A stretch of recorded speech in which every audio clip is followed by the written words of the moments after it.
And of course, we need to find a time that Saturday is better. Maybe Sunday, most of the time we have Drong or activities take morning, and then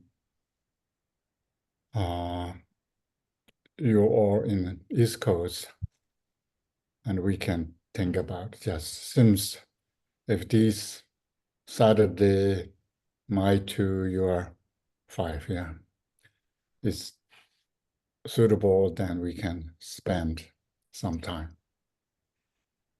And of course, once we finish this short text, Tönam, what do you call in English? The sword of wisdom for thoroughly ascertaining reality. That is very short. You can see these 104 verses. Oh, longer than what I thought. Yeah, those verses are very precise. And then once we finish that, maybe then we can look at Mipham Rinpoche's commentary on Guhyagarbha Tantra. That is important. And when it comes to that point, then we also need to look at the root text of the Guhyagarbha Tantra itself. So maybe James have already English version. I'm not sure how many English versions are there, but of course we can look at on the web. Series talking about. He said he found it on the web. And I think today is just we are sort of meeting everyone, greeting each other, so say we are still alive kind of thing. And Chenru has some questions, and of course we don't know at all, but we can look at those and talk about. Mainly, it's not really go beyond sort of Madhyamaka Avatara texts with commentaries. We look at maybe not go beyond that, but somehow this particular 9th chapter of the Shantideva's text, Bodhisattva Avatara, is treated as really special text, Mipham's really own writing. There's many attributed to Mipham Rinpoche. There's 32 or 31 volumes on Mipham's collection, but many commentaries on these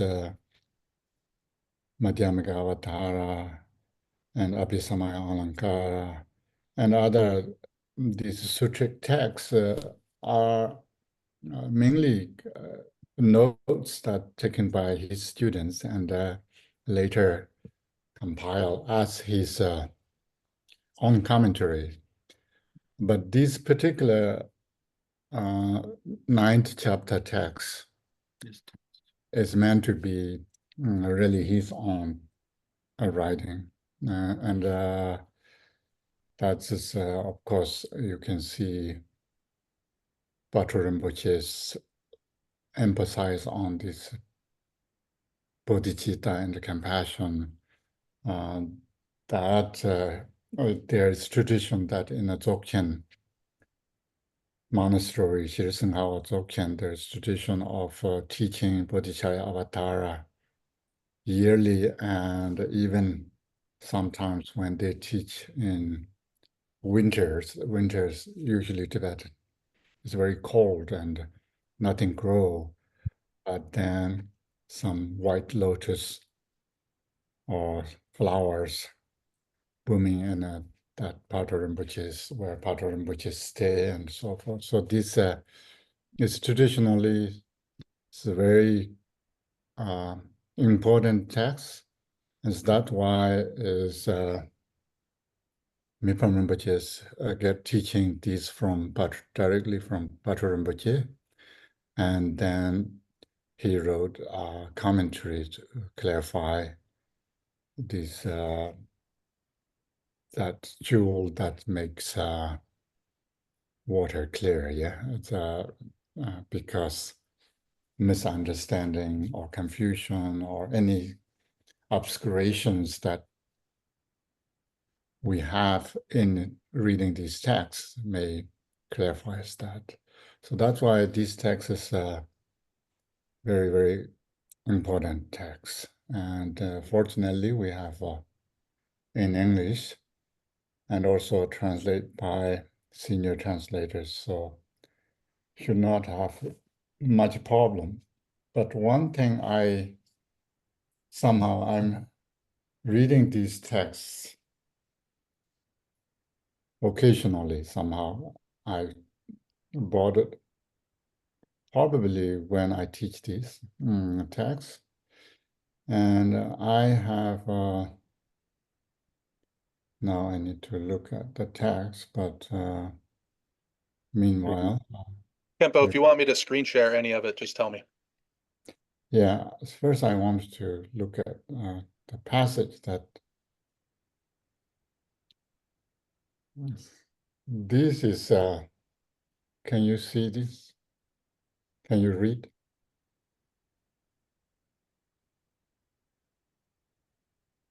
Yes. Can you search that part or from this text? And then you can screen share.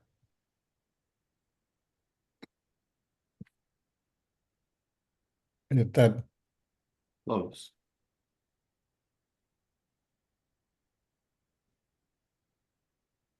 yes, everyone. I think that's the verse you were looking for. Yes, and I'm not sure. Shenru, do you have? She disappeared? Or Yeah, she's what page is that, James? I'm Yeah. on a Kindle, so I don't have a page now. Try page 81. See if that works. 81. Okay, I don't have actual. They have paper books, so let's see if Okay. the Kindle gives me a page number, but I don't know if it's a real page number. That's good. Yeah. It Exactly. lines up. It is page 81. Yes. Okay. It is or is not? Is. Okay. Yeah, it's in the commentary on the second verse of the Bodhicharya Avatar. Yeah. Mm-hmm.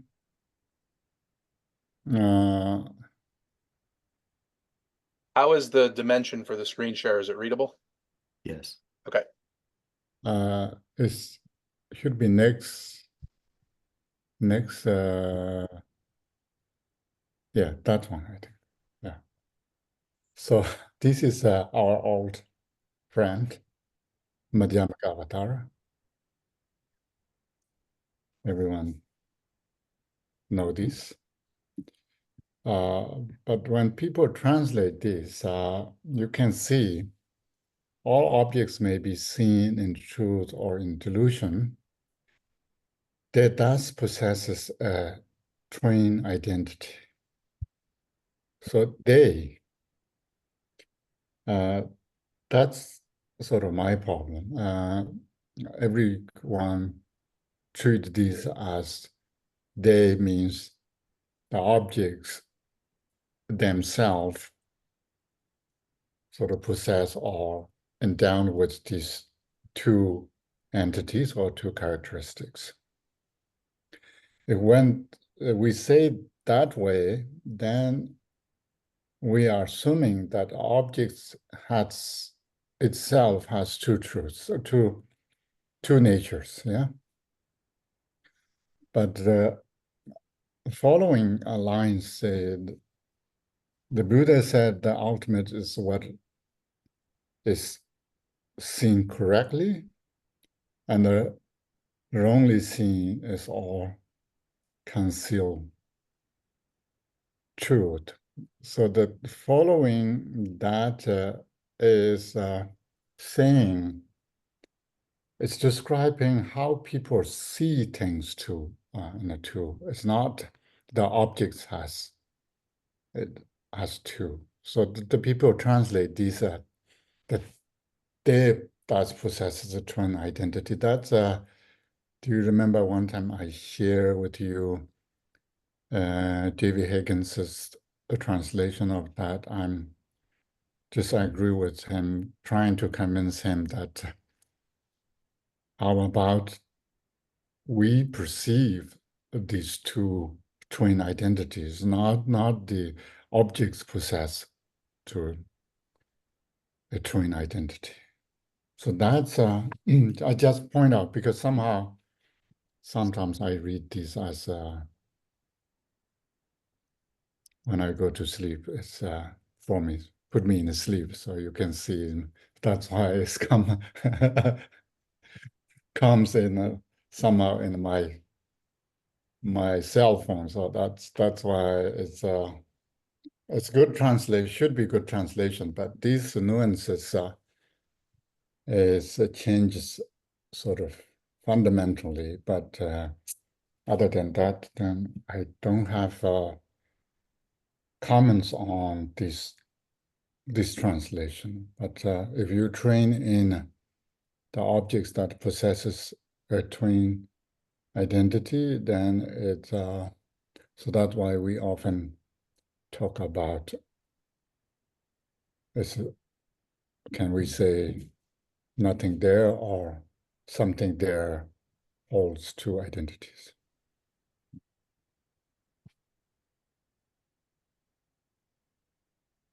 I think that's a common misconception people have because that's not this isn't the first place where you see where they talk about it, where it seems to be from the object side that there's two natures. And Exactly. Yeah. and so it's very interesting. Like, I don't know how long ago, but a previous set of confusions that I had, I used to try to see things two ways at the same time, thinking that it was the object had both of them and that I wasn't seeing them both. So we're trying it's a to good find. point. Yeah, we're trying to find. I want to see what objects are. There's things that we can see, seeable things exist, or nothing exists. That's why we see in multiple ways. So these are important. If you are still very happy and you are kind of a protector of true truth, then you may still think things possess twin identities. I think Gelupa wouldn't have more fan on that part because then you can say something out there. Yeah, Yeah. it's easy to do. But then it's clearly the following two lines is saying how we see it. It's not what there. The problem is in the subject, not the object. That's right. Yeah. But So, Khenpo, can I ask a question? yeah. I've heard two teachers comment on this verse, and they say that the translation is correct grammatically, but the oral explanation is always what you just said. So I'm wondering, is it possible that the grammar can be interpreted both ways? Or from your perspective, is it clearly one way and not the other? Both way, because Okay. the Tibetans are very cryptic and Sanskrit as well, and can truth. That's why people are happy to read. There's objects that holds true truth, is rather than. Well, I guess the point I'm making is that, for example, in the Karmapa's commentary that Tyler translated, Yeah. when I talked to him about that, he said that clearly the verse means what you're teaching, that the problem isn't the subject.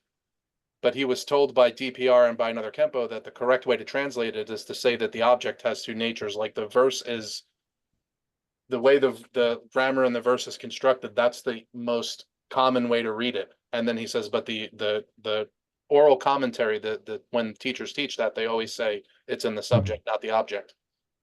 So we have an inventory that can look at Madhyamagavatara verse that's everyone translate in. Everyone translates it as if it's the object that has two natures. Okay. I've looked at least 6 translations. Okay. So I don't know why that's. No, people don't want to lose objects. Well, but here's this is why I'm making the argument though. No one argues that that's the meaning. They just argue that that's the correct way to translate the lines. But when the meaning is explained, the problem is always in the subject. I'm not sure that that's the case, Okay. because people are assuming that there is two truths.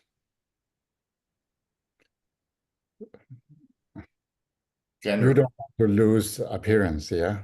Well, the Buddha said so. See? I'm sorry, I don't want to take up the whole meeting on this. It's fun, but anyway. Yeah.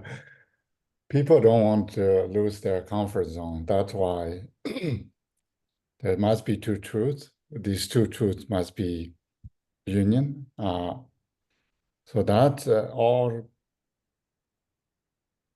everything we say must then means must not, yeah.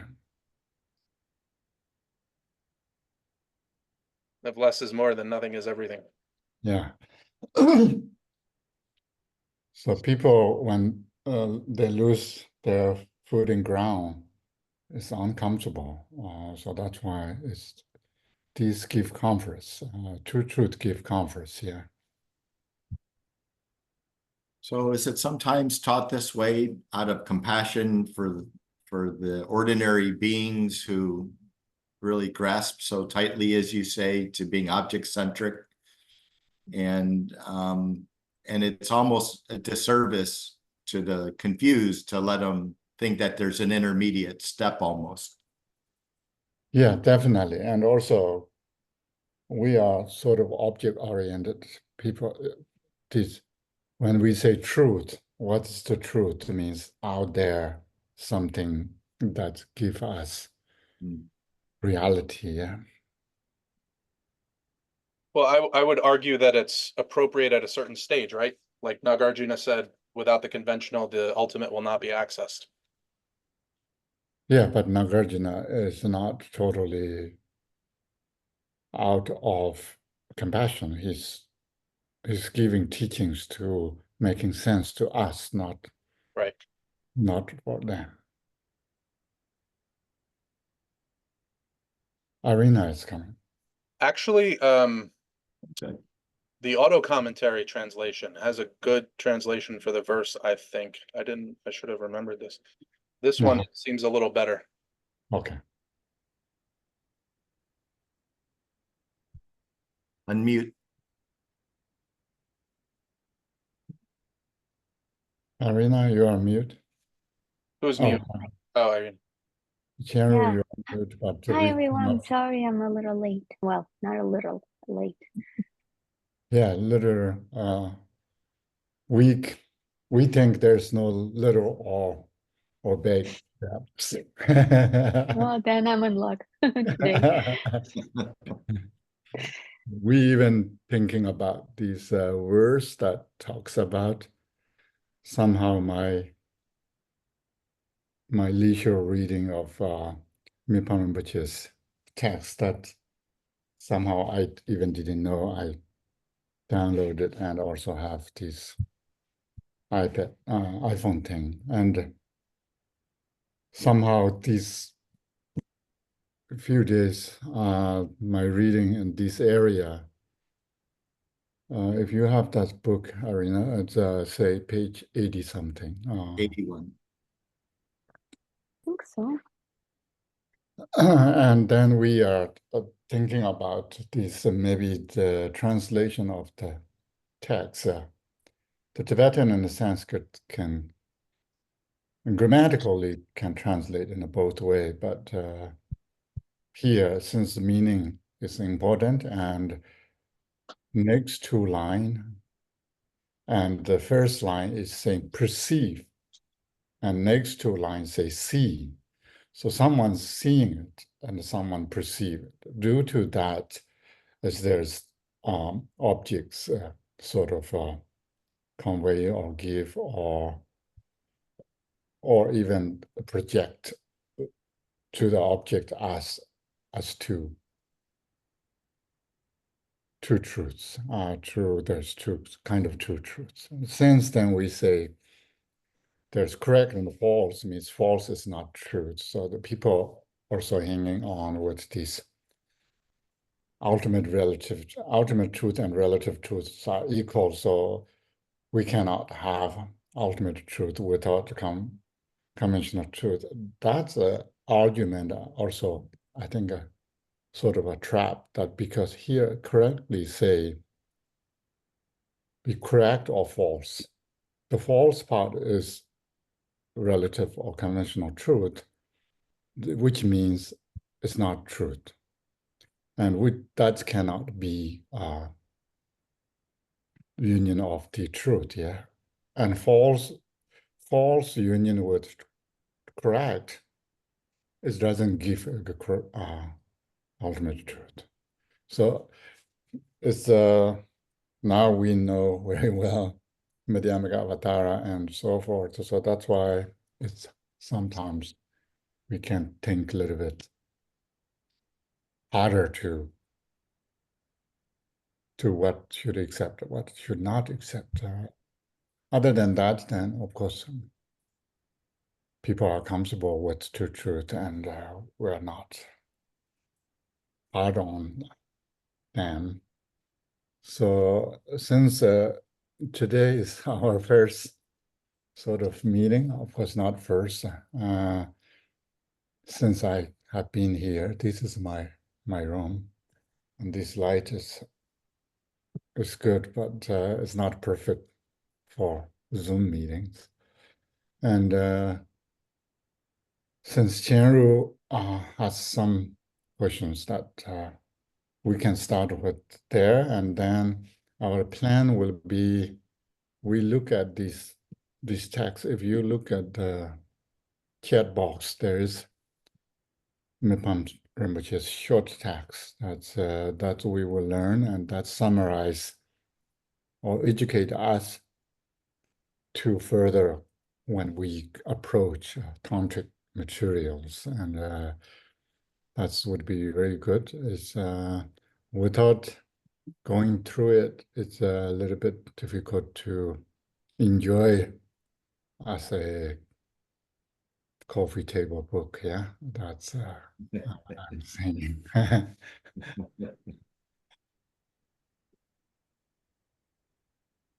Okay, Arina, you have any news to hear? There's many things going on. I haven't. So thank you for creating the website, and of course everyone here. I think I don't see this inner circle. I don't see Lincoln and Chenru are not there yet, but somehow. I didn't know there's a website. There is no website yet. It's Not yet. It's in the process. Yeah. Oh, Yeah. okay. Going to process. And then we have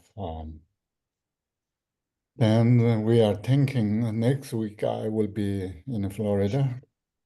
I maybe see you, Lincoln, and our maybe regular Sunday afternoon gatherings. If that's possible, if not, then we can just say hello. I can come on. If you're available for next Sunday after teachings, I can make the space available. That's no problem. Yeah, if maybe we can do that, then I can chance to see you all, and also we can talk a little bit further what Maybe we have. you could open the text of the Sword of Wisdom for us that day. yeah, even maybe I give alone this, sometimes good to have Yeah. long before reading. And yeah, that's what do you think, Chenro and James? Do you have time on Sundays? Okay. Because after that, then I'm going to GBI 1 week, and then hopefully what happened, I'm not sure after the test. Sometimes need to follow treatments. Maybe I stay 3 more weeks in Florida. Could be. We see after GBI. So, talking about next Sunday then, so there was some discussion about for the Guya Garba teachings to maybe open it up to some additional people. Yeah. So if that's the case, should we start kind of a WhatsApp group with the new people as well, starting for this coming Sunday? Does that make sense to do? Like the gentleman from Hawaii, for example, and Yeah. some other. Maybe we just warm up with these short chats. Whoever want to join us, we can do. Luckily, we have already these translations, and Mhm. yeah, exactly. Okay. And Chenro thought Ted is also joining us. Maybe anyone know Ted from Chicago?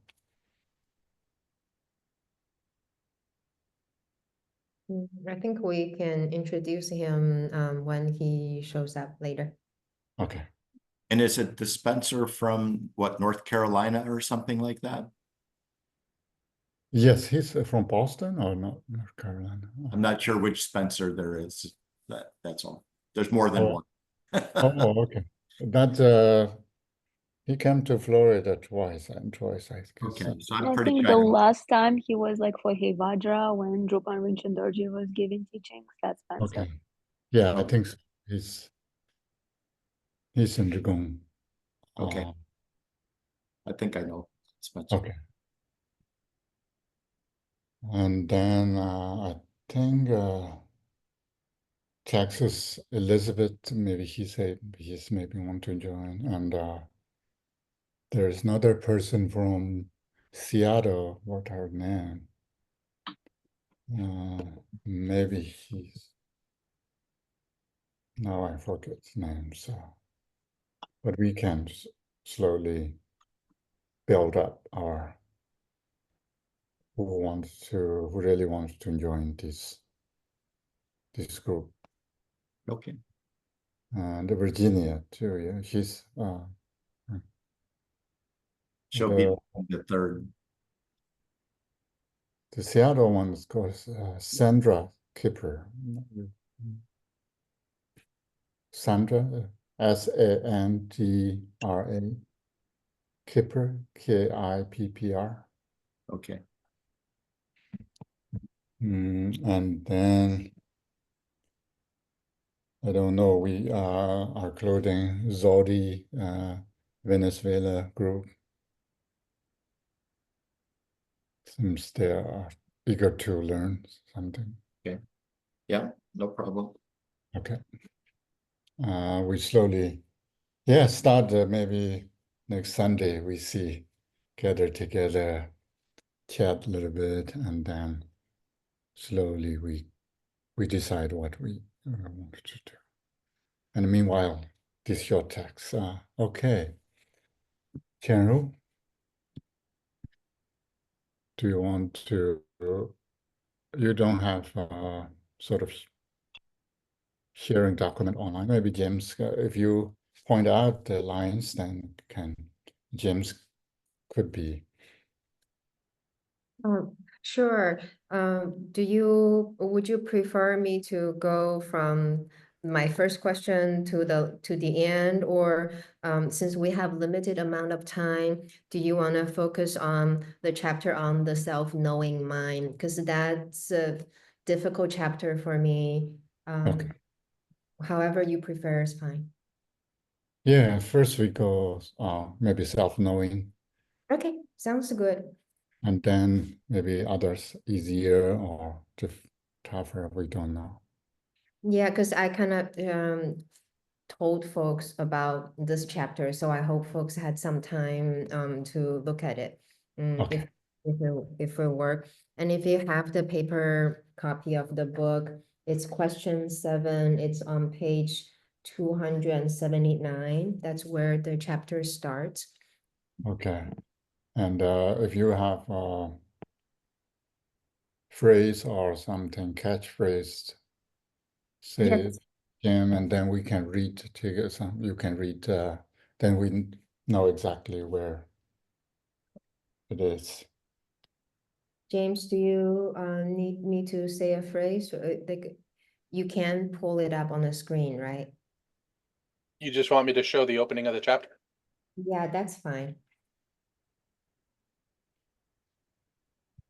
I will just quickly say, I was kind of confused because I think this chapter was doing multiple things. There was a discussion on memory, but then there was also a part that I think the line was when one scrutinizes one's inner forum, everything that arises before the mind appears clearly and indubitably without any need to posit some kind of a chronological sequence. So that's also saying there's no such a thing called memory. So I just wish, Khenpo, maybe if we have time, we can just go over this chapter because it's kind of short.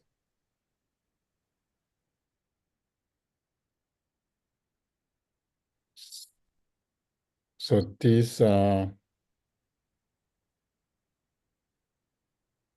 so your question is, you have question or just we look at this? We can look at this chapter from the beginning because it's confusing. Okay, what makes you confused? If there's contradict what your pre-assumption or this just new to you? I guess I just maybe I need more context for some of the discussion. I need help. I need your help to unpack how memory is discussed in this chapter. And also self-knowing mind, it's kind of hard for me to conceptually, Mhm. because it's like knowing self, like, so anything that you want to teach, I'm sure it's very helpful. These Madhyamikas,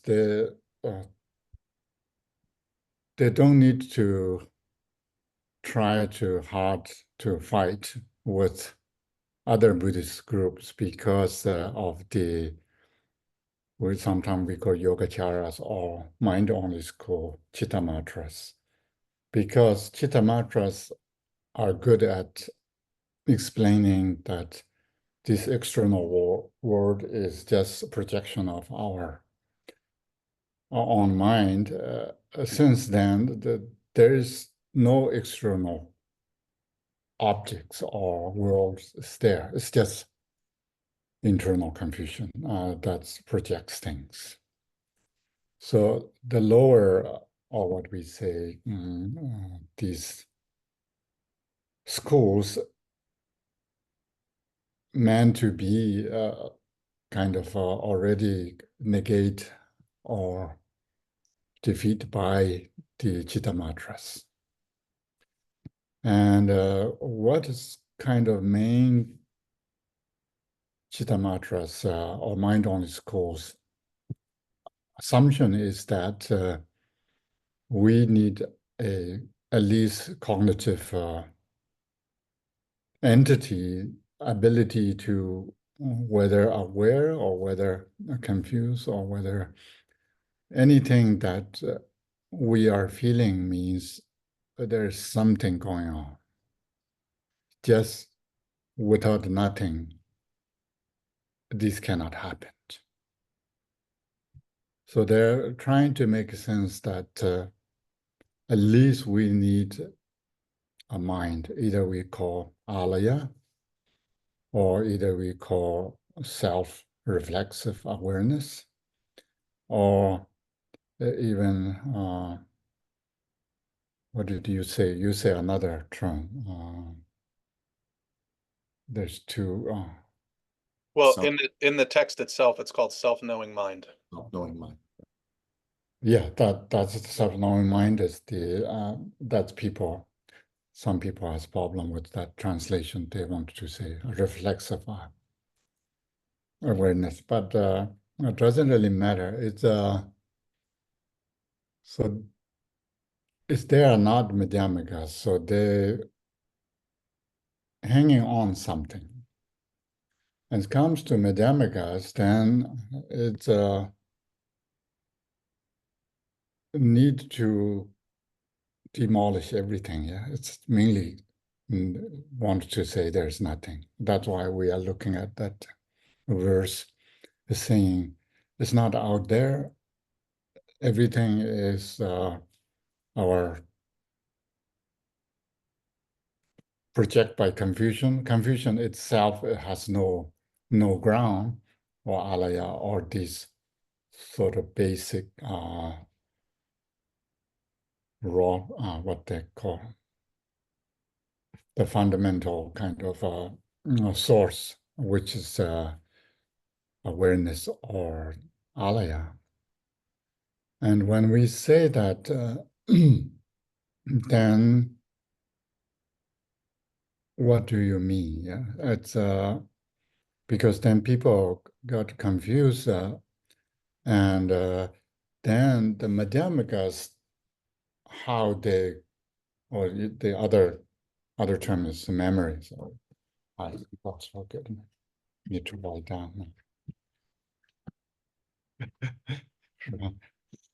Yeah, so they means generally, and also yogacaras, they have sort of two main arguments or reasons that they think mind exists because we can remember things, one thing, and we can have awareness that a person sees something. We don't need to ask another person to reinforce, to say whether I saw it or not. So they think this mind has dual function of, when we look out outwardly, we can see objects, but at the same time, this mind has sort of cognitive ability, self-knowing or reflexive awareness that inwardly knows what I know. Outwardly, I know what the objects are. So these, if we don't have that, then no, we are just blank, and we would not have any function of knowing things, whether even there's no terms of correct and incorrect. We don't have awareness. And memory is a very important part because it tells us who we are. And kind of without the memory, then it's there's nothing. But then when they talk about the memory is something past events that I participated and experience it, and that's why we can connect or reactivate it at that reservoir we already put in. That's why we call memory. Memory is always kind of talk about the past events or past experience or past interaction with the objects. And these two are sort of backbone of the Yogacarans. So until Madhyamikas, they can defeat these, they would not win as they are superior to the all these four tenets. If Madhyamikas become pinnacle of the sutric view, in order to become that, they need to defeat not only the lower two, but need to defeat Chittamatra.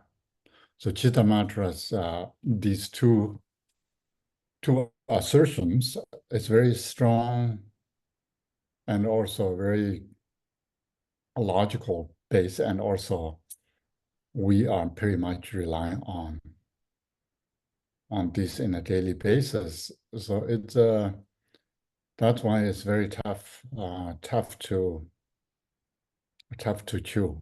Not only Madhyamikas too tough to defeat, but for us, also making sense is a little bit difficult. So that's why maybe you have a caution in there. Does that clarifies a little bit, or?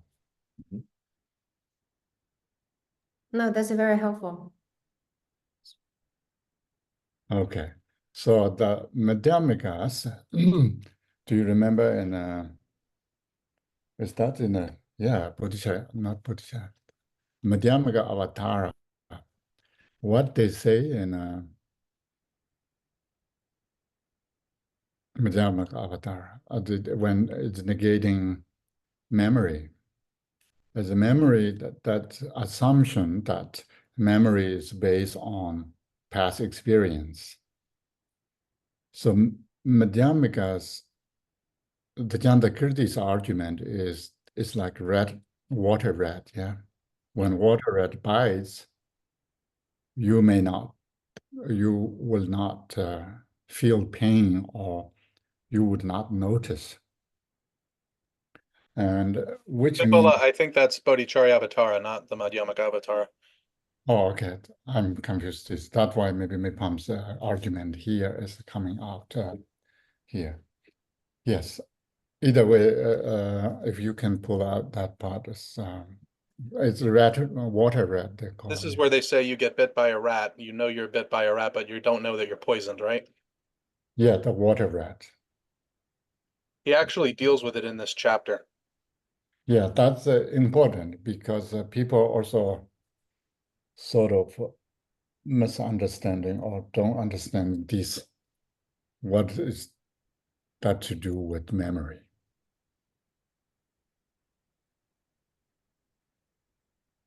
Yeah, water rat, that one. Can you read? Someone can read them. But It might be objected that in the case of the example of the poisonous water rat used to illustrate the way in which memory occurs in the absence of the self-cognizing mind, how is this not a refutation of the self-cognizing mind on the conventional level? It cannot be that it proves that, quote, memory occurs despite the fact that self-cognition does not occur on the ultimate level. After all, at the moment that the bite of the rat was felt, the poison was not at all experienced. Similarly, does this not illustrate the fact that on the earlier occasion, the experiencing subject did not at all experience itself, and that the experiencing subject on the later occasion was simply grasped in the aspect of the earlier experiencer? Yeah, so yeah, sometimes I say wrong things here too. But mainly, memory is, if rely on, every memory is relying on past events that you experience or you know that it's reservoir that you access that part, then how we can explain these, because when the water rat bite you, you would not know whether that is poison or not, or even you don't know. It's same thing, rabies or any mosquito bites or any bites that would, but when the poison activated in your body in these meant, I'm not sure exactly this modern scientifically how to explain what kind of rat or not, but in old India, there's this seasonal thing. Bites in maybe spring, but the poison will arise in autumn. So the gap between there's a large, and also the bites but you don't know the poison, poisonous or not. When the poison come out, then you remember that bites was poison. So the Madhyamikas want to say, no, memories, not memories, not every memory, or once they have this example of one, then they sort of assuming that it is not 100% sure. Our memories, whether come from past or it's just arise. So at least our memorize doesn't need to rely on past experience that aware of.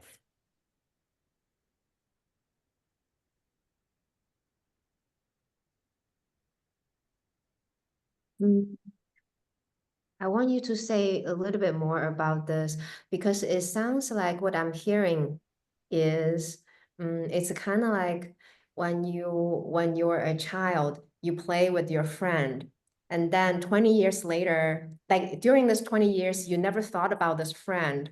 You move on, and then 20 years later, you run into this friend, and the friend said, "Oh, do you remember when we were a kid, we were doing this?" And all of a sudden, all the images becoming vivid again. But you're saying Madhyamika's position is that that's grasping. Mhm. Not only grasping, it's Madhyamikas want to say that, do you remember these things are not born from self, not born from other, not born from firm.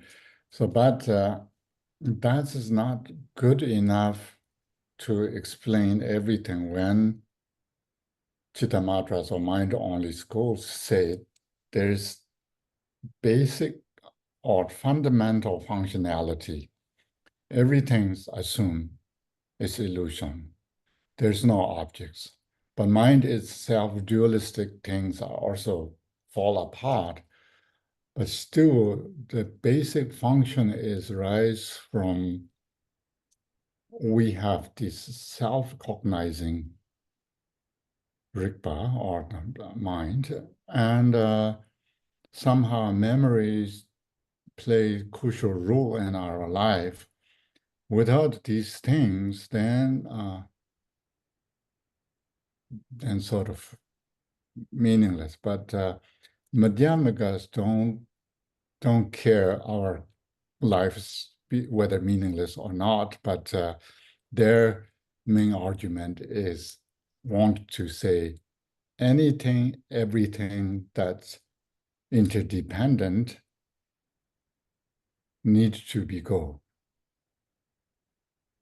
So that's why these sort of last stronghold of the Chittamatras, the self-cognizing Rigpa and memory, these are also targeted and targeted very hardly because this is our philosophical strongholds, and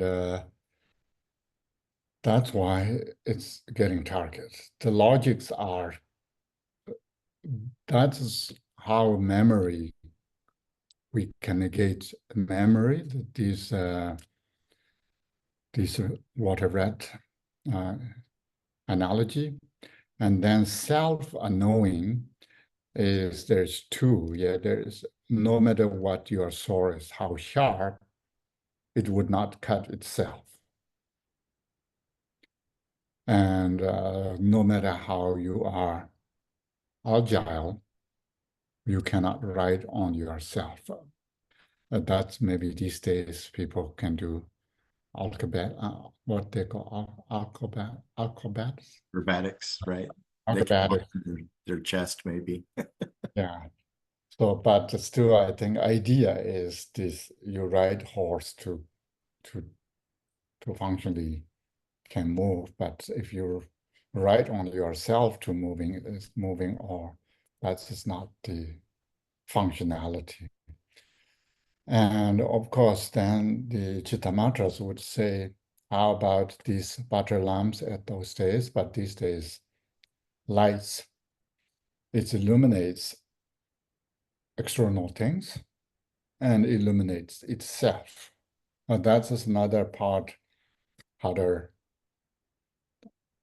argument, because it seems like what the lamps or lights can illuminate itself, yeah. But then their main argument is Madhyamikas would say,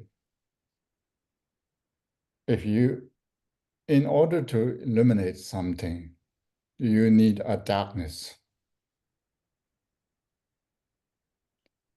So without the darkness, you cannot illuminate.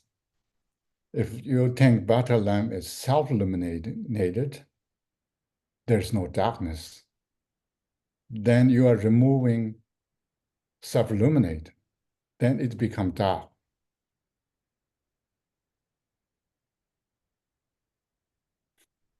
That's a quite clever argument, but it's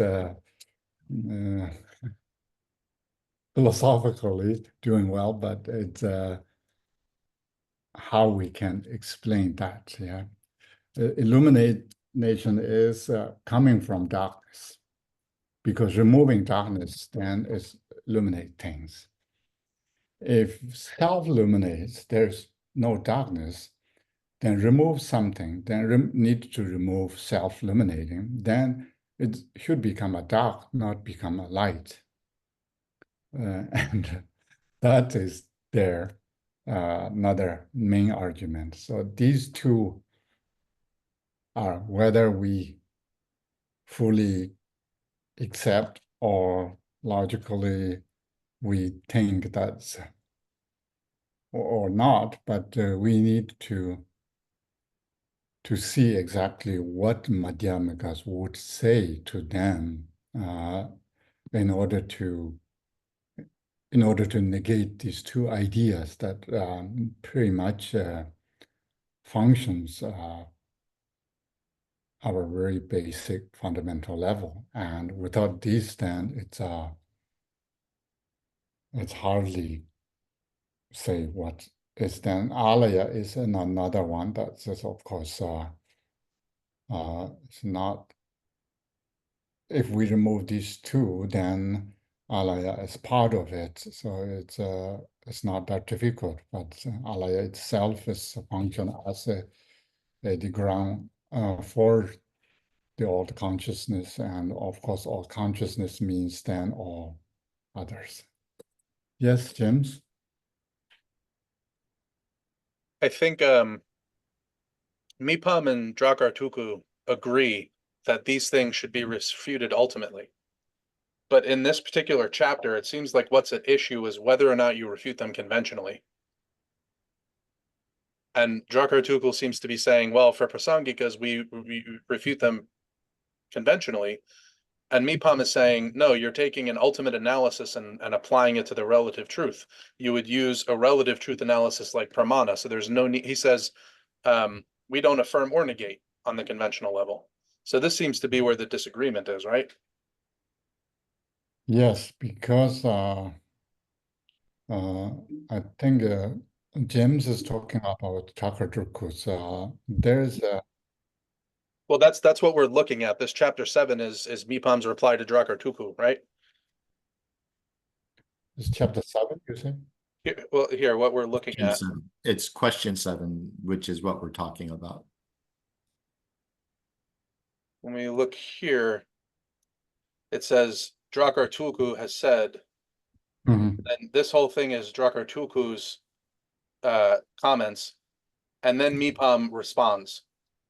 And he basically what he takes up, what he seems to take as the issue is Drakartuku wants to say, no, this has to be refuted conventionally as well. And Mipham is saying, no, it's perfectly fine to talk about these things on a conventional level. Does this So, include the three arguments in this translation? there are Because several arguments. I'm not sure if there are 3. there's a separate 3 texts related to these texts or other texts, and it's not actual commentary on the 9th chapter. No, right. So Is that include this in this appendix? right. Well, so is the part that Chenru has us looking at is also the appendix. It's the light of the day star. It's not actually the Kataka. Yeah. So that, yeah. That's what we're looking at. Oh, okay. That makes sense. Yes, James, what you're saying is Chakradruku is a Gelupa at Mipham's time, famous. Maybe I need to say a little bit kind of background. When Mipham Rinpoche wrote this Kitaka, as there is a lot of reviews coming from Gelupa side, because his writings are quite Controversial. profound, and also at the same time, in the Nyingma tradition, there's not many that kind of giving clear interpretation on this big text, crucial. And Gelupas are assuming they know better than others, yeah. And so many argument, or what they call refutations, or the letters received by Mipham. But Mipham taught only this Chakradruku's argument is better than others. And he's more clever and more educated and more, at least logically, whether they agreed or not, but that he's much more sophisticated. So Mipham taught is worth to reply to him rather than many others. So these become very popular in Chakradruku, and this is more difficult to understand than the actual commentary on 9th chapter. It's tiring. It's very, very technical and very Thorough. kind of thorough. So that's why I was a little bit confused with that. But yes, so Chakradruku is the one Gelupa. So And you can see appendix, what the title of the appendix say. So in English, Drakartuku's original letter is called A Pleasurable Discourse for Those of Clear Understanding. This is what he wrote to Mipham, and then Mipham responded with the light of the day star, which was his answers to these objections. Yes. So in the book, it's backwards because Drakartuku's letter comes at the bottom, I think because Mipham's response includes all of the relevant points of his text. This is actually Drakartuku's writing. But actually, we thought that Chakadruku's own writing was lost. Do they have all or just a few lines? I mean, this is an extensive letter. Okay. So I think his entire letter is presented in full. I'm just trying to get to the end of it here to see if it has the colophon. Okay. Right. Before notes, if you hit notes, then it goes to end. Yep, that's a good point. Yeah.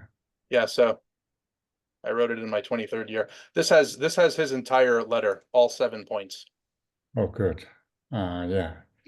We don't have that in when early days we are looking these texts.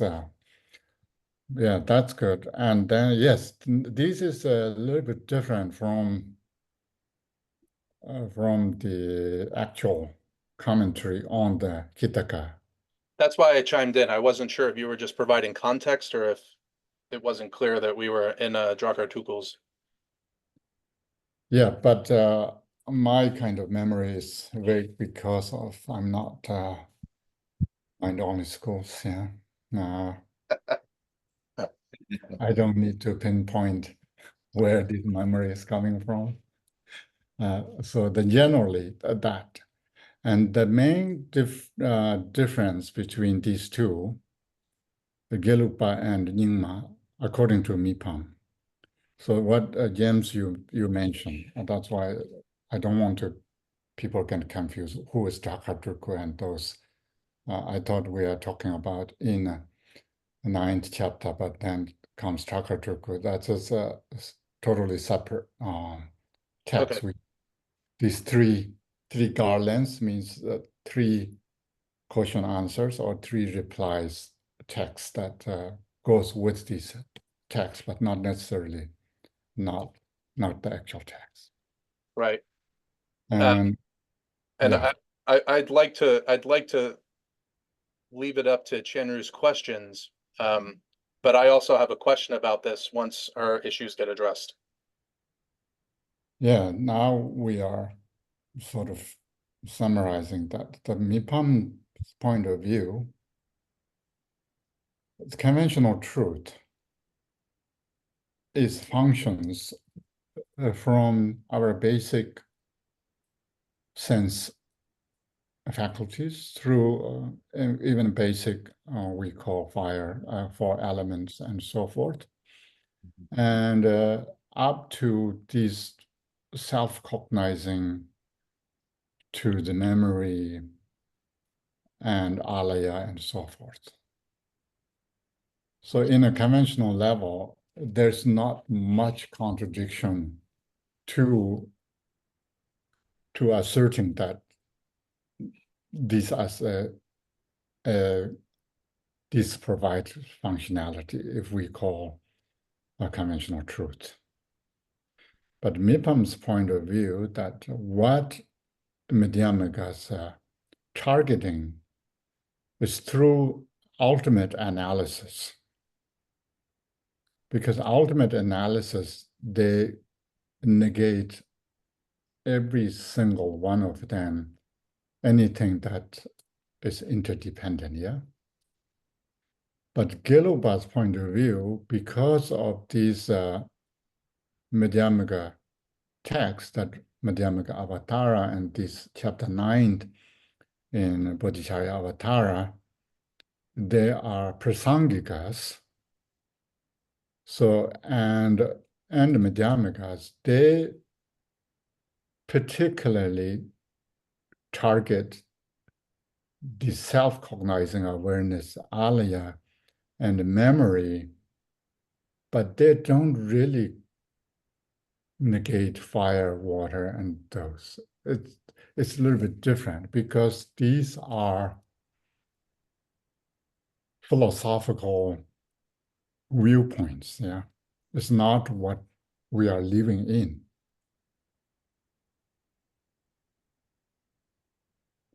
And then you can see Gelugpa don't want to lose ground on conventional truth.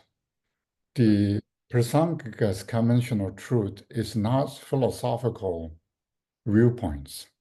It's more basic functionality. Jigten. You can worldly things. Does that make more confused? Yeah, I was trying to be helpful. I may have confused the matter more. It would be good to hear Chenru's questions, though. I wonder if Khenpo can just spend some time unpack the metaphor of the water rat. So what are they essentially saying? Are they saying this experience, whether it's a delay, this chronological experience,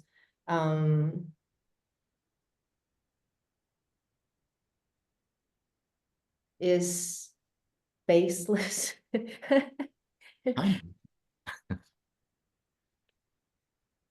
Yeah, so James, it might be helpful to pull up that paragraph again, so maybe we can look at it. Sure. Can I say one thing just for context? Sure. Keep in mind, from the Madhyamaka's point of view, if you make an assertion, all they have to do is find 1% fault. If they can come up with one example that contradicts your assertion, then from their perspective, they've won. I think it's helpful to keep that in mind as we look at this example. I'll bring up the paragraph now and turn it over to Khenpo. But all they're looking for is one example that disproves the assertions the Yogacarans are trying to make. Thank you. Yeah, because the comment that experiencing subject does not at all experience itself is kind of like earlier, a few paragraphs earlier, the text was saying memories cannot remember, right? So there is something, because memories cannot remember, or memories are not rely on the Previous. where knowing events in the past. But I think one way to say it is, conventional people, when you have a memory, you think, oh, I'm remembering something from the past. From the Madhyamaka point of view, it's a present mind. Yeah, it's a new thought. It's fresh. You can't contact the past. The past is gone. So what we think of as memory is really a present experience, but we think it's somehow related to the past. Anyway, again, I'll bring it up and turn it over to you. It's a new mental event. I think the statements were on page 281. The paragraph reads as statements like memory that has the self-knowing mind as its cause is impossible even on the worldly conventional level, refer to the idea of a self-knowing mind established as truly existent. As it is said, memory cannot remember a past moment of consciousness because it is another moment of consciousness. Yeah. It would be like an occurrence in one's mind of something unknown. Perfect. Yeah, so maybe Khenpo can explain. Yeah. I mean, when you both, Lincoln and James, said the memory is not remembering in the past events, but it's a present phenomena that arise. Yeah, of course, they also would say there's no present moment either. Yeah, as that's we need to recognize. Means there's nothing happening. Of course, in order to making sense to us, then disjunct or disconnected with these present and past events. So mainly memory cannot really access in the past events because past events are already gone and at least in the conventional level, and there is no relationship of it because Madhyamikas, do you remember this? If there's two things, either we are taking birth from self or taking birth from other. cannot, because both are incapable to give birth. Similarly, here could use in that, but it's a little bit softer way of introducing what Jim's saying.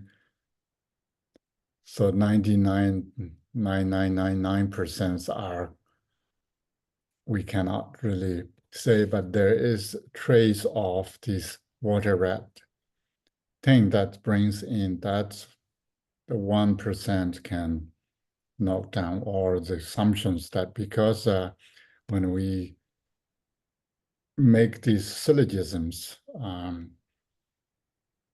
means there's no room for any kind of faults, yeah. So that's in a Tibet, we a pervasive way need to talk about this equal, this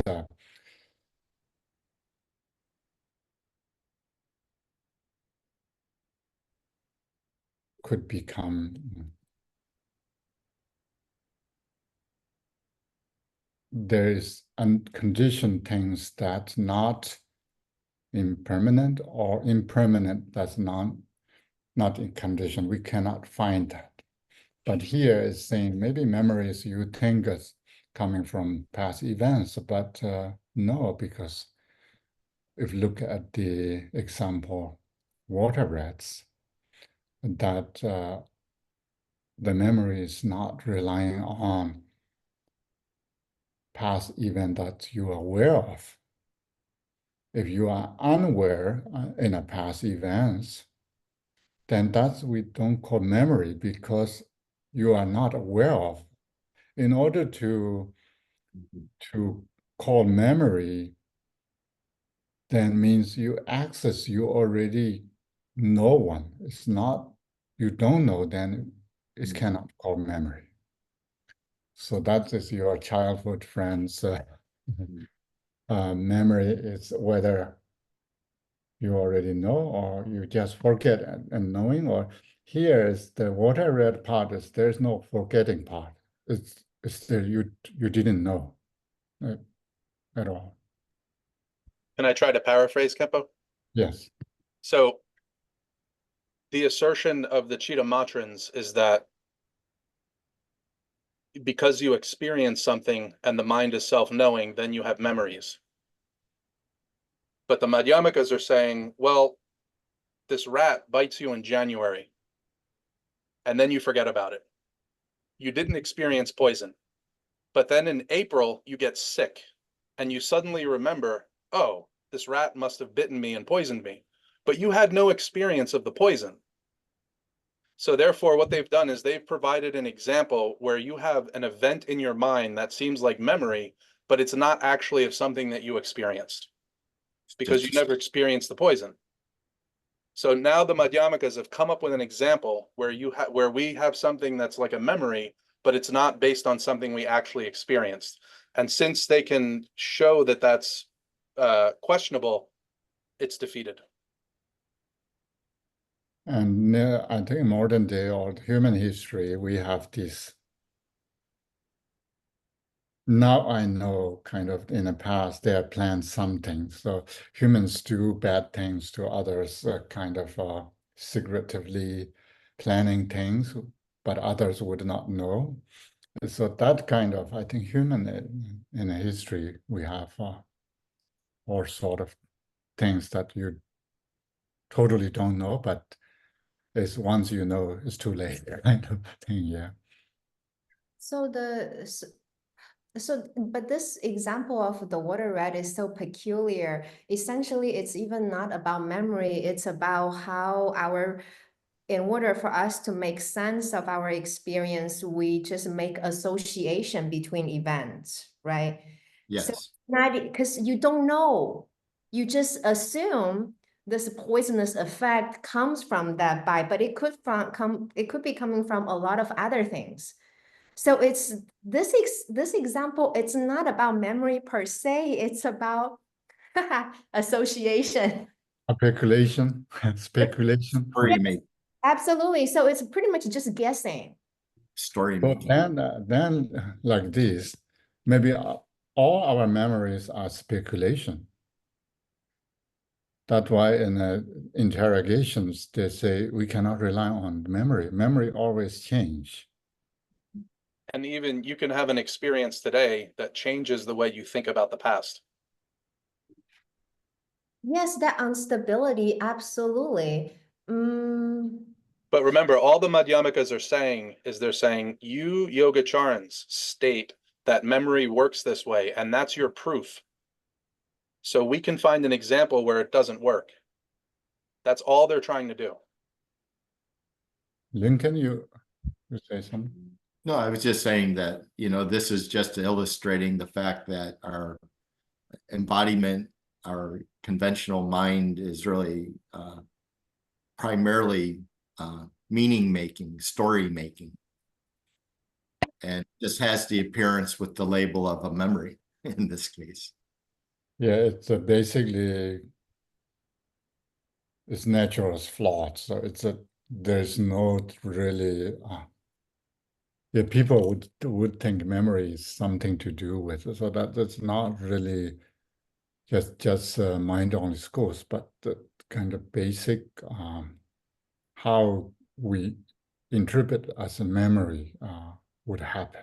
But there's example, and now we know more about the memory. Memory is not necessarily what happened in the past, but it's just how, yeah, the moment how your thinking arise. So this, Go ahead. sorry, I was just gonna say, so this comes down to, so Yogacara still has that, a little bit of grasping toward the self. Now it kind of starting making sense to me. I mean, saying sense so wrong. So it's right, because that's what it is. It's all the assumptions, all the urges to make sense of the experience and the world is so much centered on the clinging to the self. Yes. So now okay. Please continue. Khenpo, can I share something? Yes, please. I recently came across something that Dogo Kensei Rinpoche taught that I thought is very applicable here. Okay. So I'm going to put this in the chat. It says, when your sense organs encounter an object, the only part of the object itself plays is to initiate the process of perception in your consciousness. From then on, as your mind reacts to the object, influenced by all your accumulated habits and past experiences, the whole process is entirely subjective. And so I think if you take this and apply it to, it applies even in this case. When your mind encounters the object of a memory, the same thing happens. And if it happens tomorrow, it will be different. And if it happens a month from now, it will be different. And if it happens a year from now, it will be different. So what memory are we talking about if it's always different? That's true, but it's just in this sense, the object is delusion, right? So nothing is actually initiating. Well, but that's the same for looking at a glass, right? That's still delusion. It applies equally. It's the same. Yeah, it's easy to look at a memory and think of it as an object.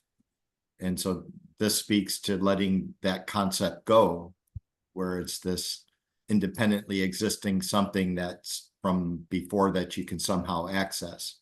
It's just nothing more than a new story for a dependently arisen event or object almost. Right, so everything is a story about a story.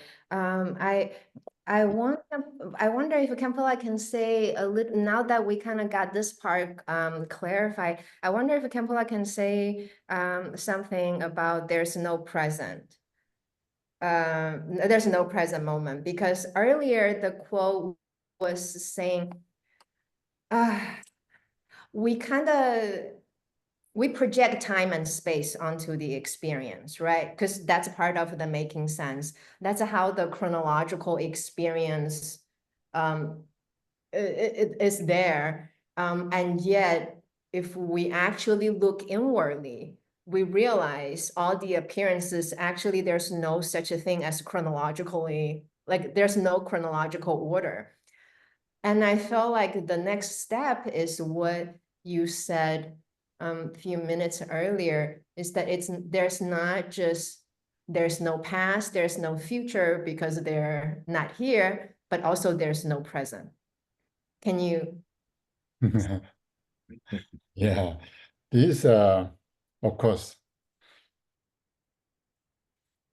for us, Madhyamikas, would be not allergic to, should not be allergic to these, yeah. That's what I want to say. If we are not allergic to saying that the present moment doesn't exist, then we are able to, or we are brave to say, we are not here. We are not meeting now. What does that mean is we are now really talking to the point and where the Madhyamikas agreed. But since, of course, then we need to go back to what you are talking about. We are talking on Zoom, and we are discussing on the Madhyamaka and particular place with particular people with particular time. And these are all assumptions are just false assumption, yeah. Because it's conventional truth. So that's why as a present moment, we don't want to lose these because we only have these. Because that's why modern mindful meditation is everything is we need to focusing on a moment, yeah. I don't know, knowing that what helps, but something to do is so these somehow maybe they noticed that this is what we have. The modern, now I'm thinking, the modern mindful meditation is emphasizing too much on the present moment, which seems to, they notice something. I'm saying they're not coming from nowhere, this present moment, focusing on mindfulness, that's coming from. And also sometimes Dzogchen and Mahamudra is they talk about the present moment Rigpa, because we only can point out or look at in the present moment because that is kind of raw, whether we're not trying to find this is real or not real, but it's sort of raw because, or naked because we can directly access that. Yeah. On top of that, we put time, then time is arbitrarily reconstructed based on our confusion. So when we say there's no present moment, then we need to talk around to philosophically logic and reason, through logic and reason, because we are nothing but confusion. If present moment itself is confusion, no, as long as we have confusion, since there is a present moment. I use sims because that's what we say, and very difficult to accept these without present moment. But first we need to logically and sort of philosophically understand, build the view, and then we slowly whether less grasping on it or slowly dissipate itself. But then otherwise is sometimes it's difficult to explain and also, of course, difficult to accept. It's same thing. There's no self-awareness, or there's no memory, or there's no alaya, then it's same thing. It's the present moment as a function as same thing. That's why Mipham Rinpoche was saying we are not really targeting that too very hard, because if goes ultimate analysis, everything is disappear. But in a conventional level, if there is a person, there should have present moment. If there is as a present moment, there should have awareness in that person. So then everything what functionally assert in a conventional truth, we should not very hard on that, not in a way of choosing the cherry picking to say we are targeting this only particular alaya and self-awareness and this memory. That Gelugpa Takaturku is coming from Madhyamaka viewpoint. They think that Prasangika's main target is Chittamatra, and Chittamatra's stronghold is this sort of three. That's why we only need to tap that part. So that's a sort of argument. Yeah, these texts are very, very tough. I know. Really, it's not easy to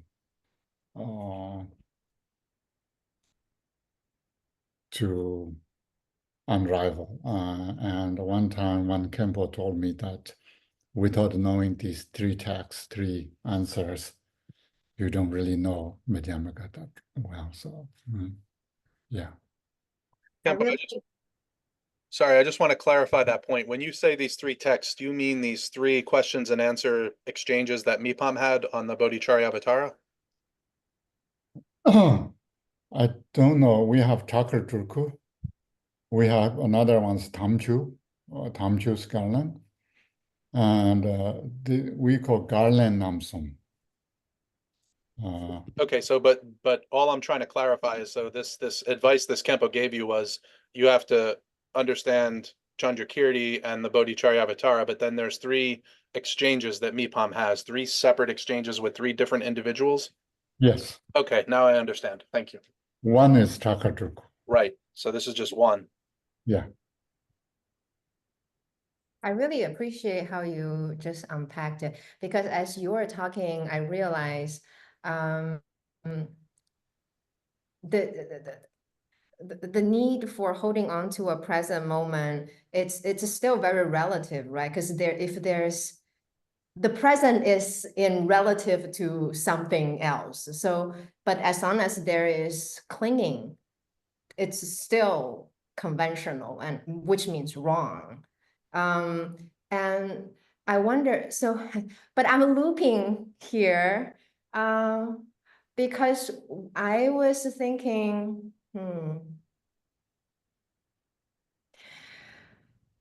as long as there is looking, we are not in the present moment, because you are moving. There's movement, right? So then one is not in the present moment.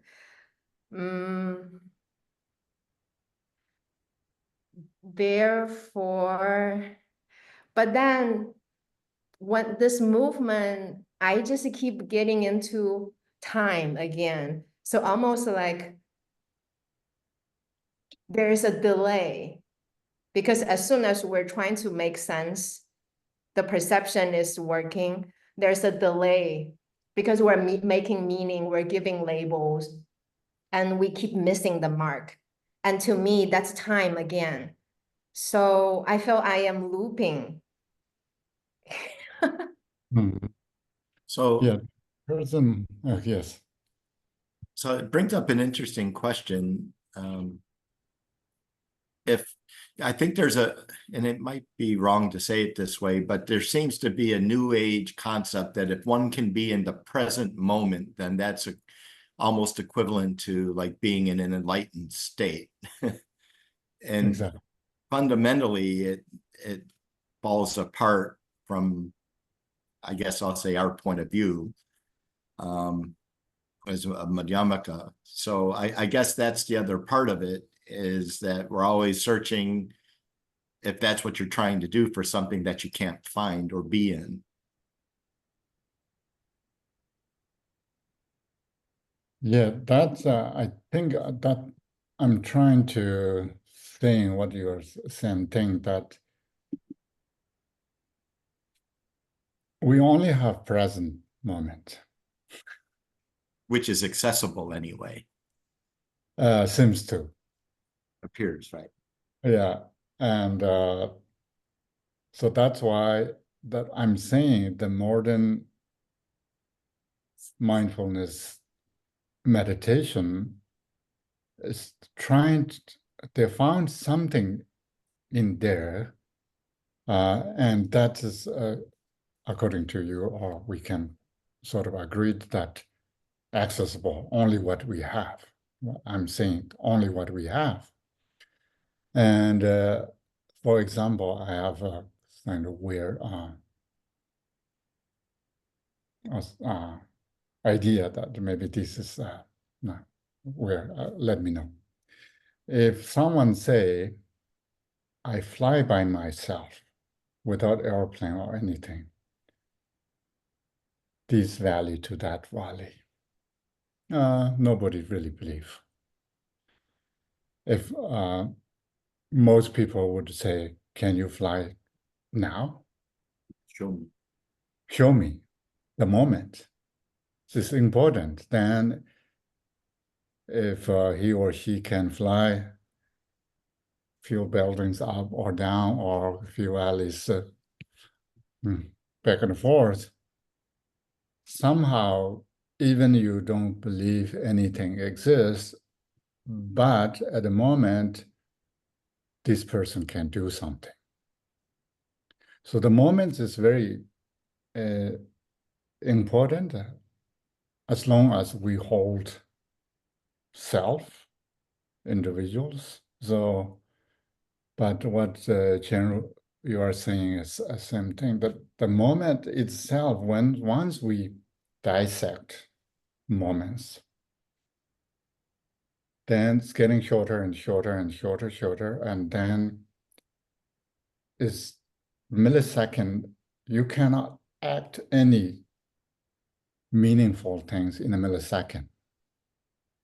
So that's why they talk about this, when you see a movement, you cannot, when you time to movement, you cannot see a location. If you see location, you cannot see time. So you cannot see the time and the dot at the same time. So if you see the moment, means you are not seeing yourself. You cannot see entity. Once you look at entity, the moment is just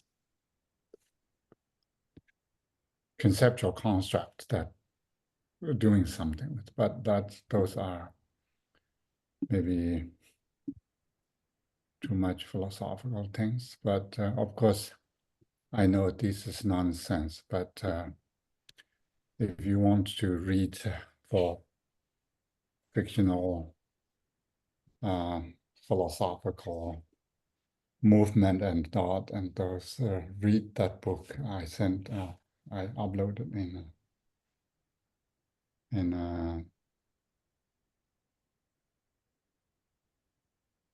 it's funny that you can find many interesting things in this book. Can you download that book? Yeah, I just did. Thank you for sharing. And And don't spend too much on figuring out whether this is correct or not, and just read kind of fun I'm saying that even the modern philosopher, science, physics, or whatever they call, and it's a similar idea. Sometimes make sense because their language ability to make some clarifications. So the moment is, yeah, I think the mainly where our energy puts on, most our energy is centered to the self. And then once we have that, we need the present moment is important. Once we have that, then Lincoln, you point out these days, people, if you find that spot, then you are enlightened. this is really helpful. Oh, yeah, go ahead. No. I was gonna just ask Khenpo if you would be kind enough to give us just a glimpse of what the other two texts deal with, as far as like if there are three essential arguments that have to be understood to know Madhyamaka. We're getting one of them here. What do the other two primarily deal with? Do they deal with the same topics? Usually these three comes together. I'm not sure this text doesn't include these three, yeah? James would know. Just Drakartuku and Mipham's reply. Yes. It's we can search this, maybe have it's called 1 minute. It's difficult to write on this autocorrect. Just make very difficult. 1 minute. We can. Mainly these three are the reactions from when Mipham wrote these texts. Not only these texts, there is another. Do you remember we read the root of the Madhyamaka, not Madhyamaka Alankara, Chandarakitas? Yes. And that is that's one text that also upset many other people. Oh, that was amazing. Khenpo, do you mean the root text upset people or Mipham's commentary on it? Mipham's commentary. Of course, the root text is not that.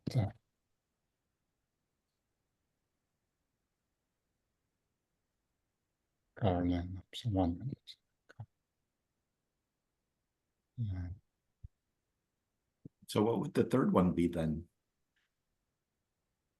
Third one, that three are all kind of revolve around these commentaries.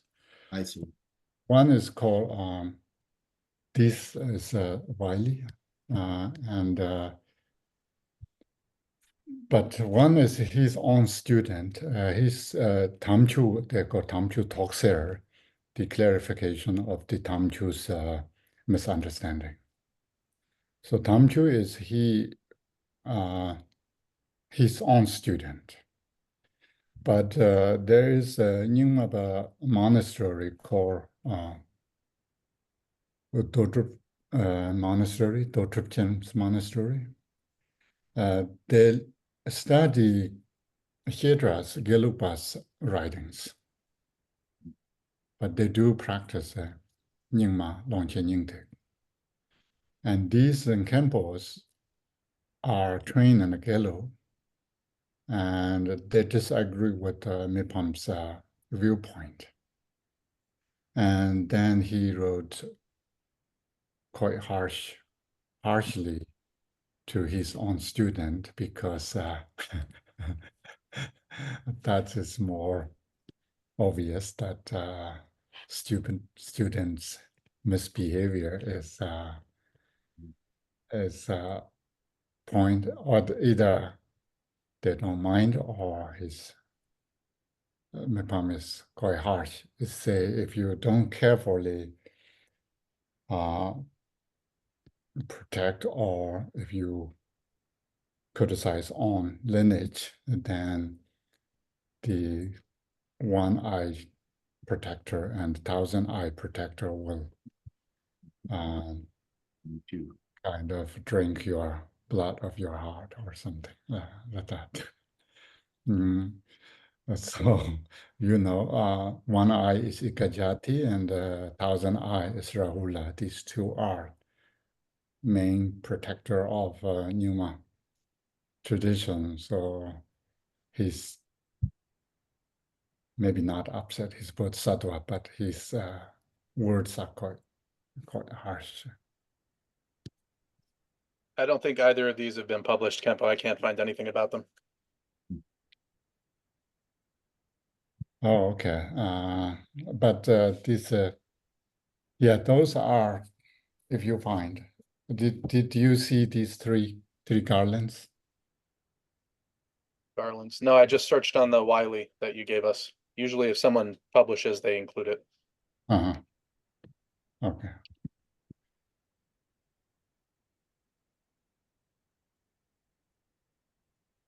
You couldn't find anything? Not even a single search result. I mean, that's very rare. I just think maybe people think it's probably too technical. Even I'm amazed that they translated this Drakartuku. It's extremely technical. Yes, that's I surprised. That's why suddenly we are talking about ninth chapter commentary, and then you bring up Drakartuku. Yes. And yes. When I first joined the meeting, I said to Chenru, have you composed your questions? Because I was curious, because I read the chapter 2 or 3 times, and I didn't have the attention span to follow it. It's so technical. Yeah, these are very technical, so we need to think about. These are not easy to chew. The other part of the argument is not that difficult for me. I'm mostly just get caught up on the whole discussion on memory. The thing about the self, there's no self-illuminating, that makes total sense.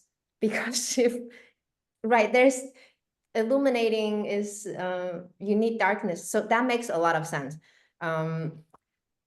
Before we continue, because the discussion on momentariness actually goes back to my first question, which is the root test, the root verse number 8.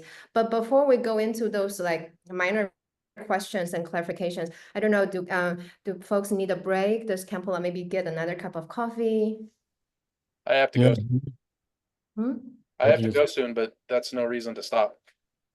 Yeah, and we try to find these guidelines. So the question what Lincoln have is these two particular guidelines, or the question answers are these two particular person, a name with these two particular person. And another one, now I kind of don't remember, but it's related to all these Madhyamika questions that Mipham raised in his commentaries, the chapter 9 and the others. So that's, yeah, one is pure sort of Gelupa, famous Gelupa Drakartuku, and one is his student Nyingma, but trained in the Gelu, and then so forth. There's, yeah, his writings raised a lot of concerns on the Gelupa part.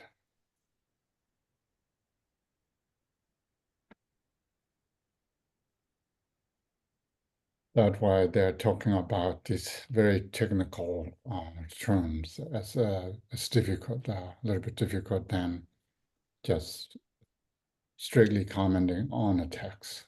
Yeah.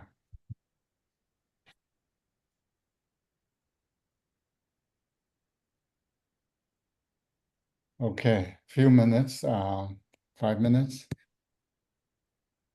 That's good. I will pause the recording. I don't know, Khenpo, do you have the book with you? Because James is gone. I don't have an electronic copy. I think it's a little bit difficult to maneuvering. You can read and we can talk.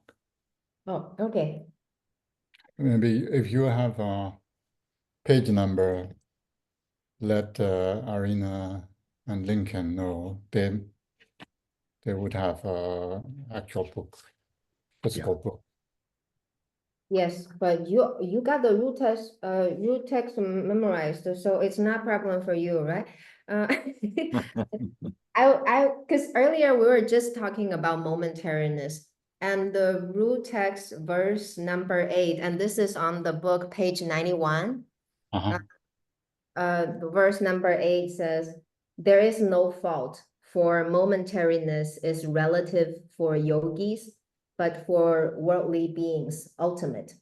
Were it otherwise, the common view could fault the yogic insight into corporal impurity." Mhm.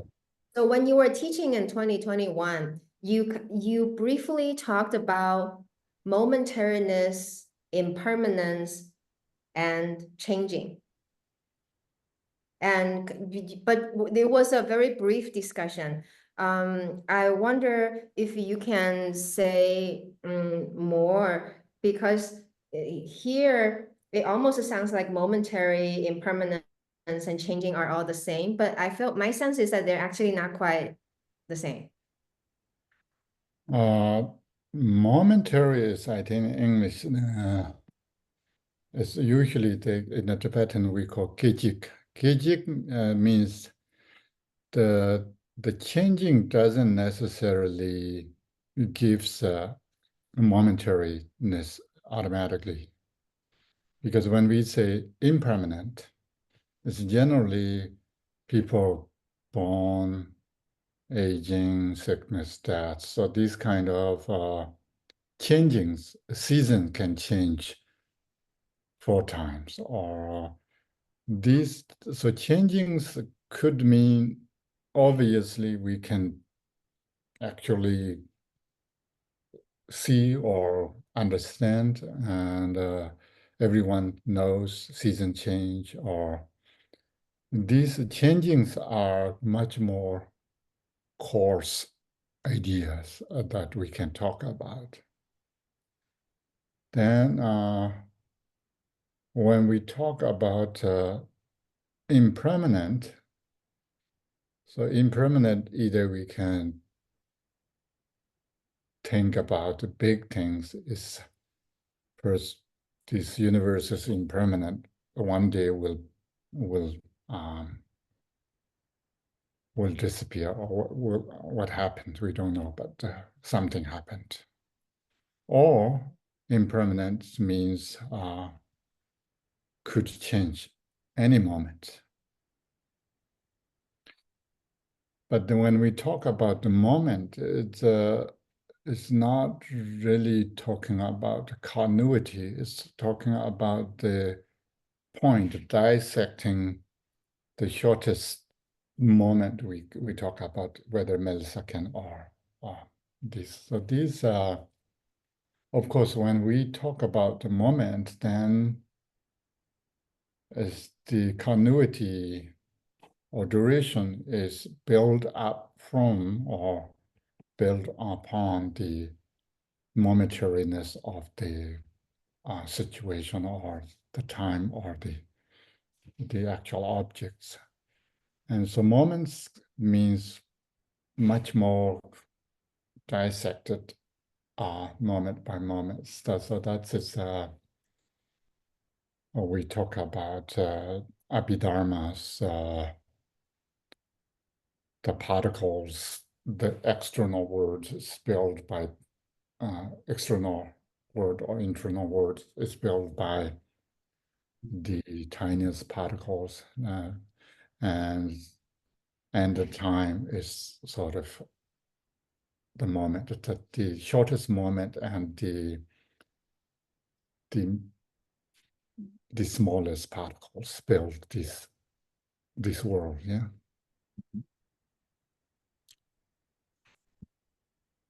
So moment itself has problem then, because then earlier we are talking about, when we talk about the moment, then millisecond count as a moment, then during that duration, action cannot occur because it's too short.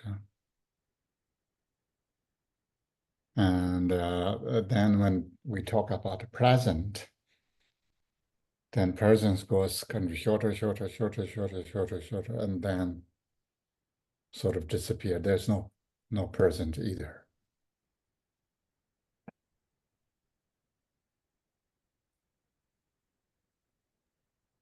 Yes, the few paragraphs down, the writing was, the Buddha spoke of I and mine. He taught according to necessity. Likewise, with the aggregates, the elements, the sense fields, he spoke about them all according to necessity. His true meaning, however, was that ultimately the aggregates and so on have no such momentary being, for they are themselves unestablished, whether in the singular or in the plural. It is impossible for something that has neither origin nor cessation to be established as momentary. Yeah, the momentary is when we dissecting everything then.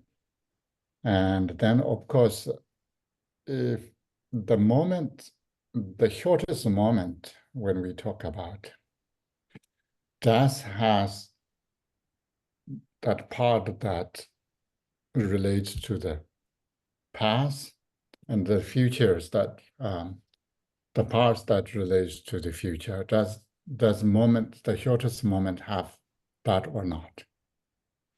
So the idea, given we think the duration is built out from these moments, momentariness of the whatever the time.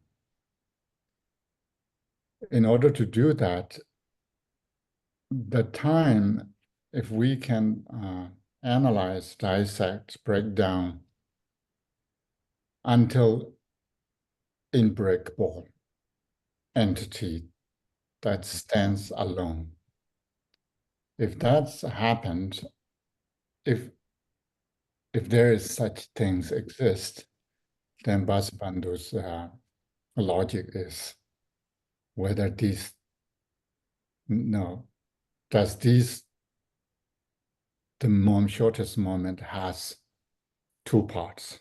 Because in order to join or making a chain, you have to parts that not belongs to, but relate to the past, and parts that relates to the future. If that moment has that, you can still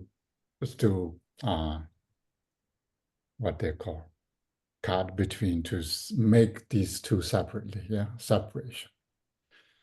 And until we make that inseparable, unbreakable, this moment, if this moment doesn't have kind of directional things to past and the future, then how many moments you put together, it's not get longer because of there's no connection or no directional connections. Yeah.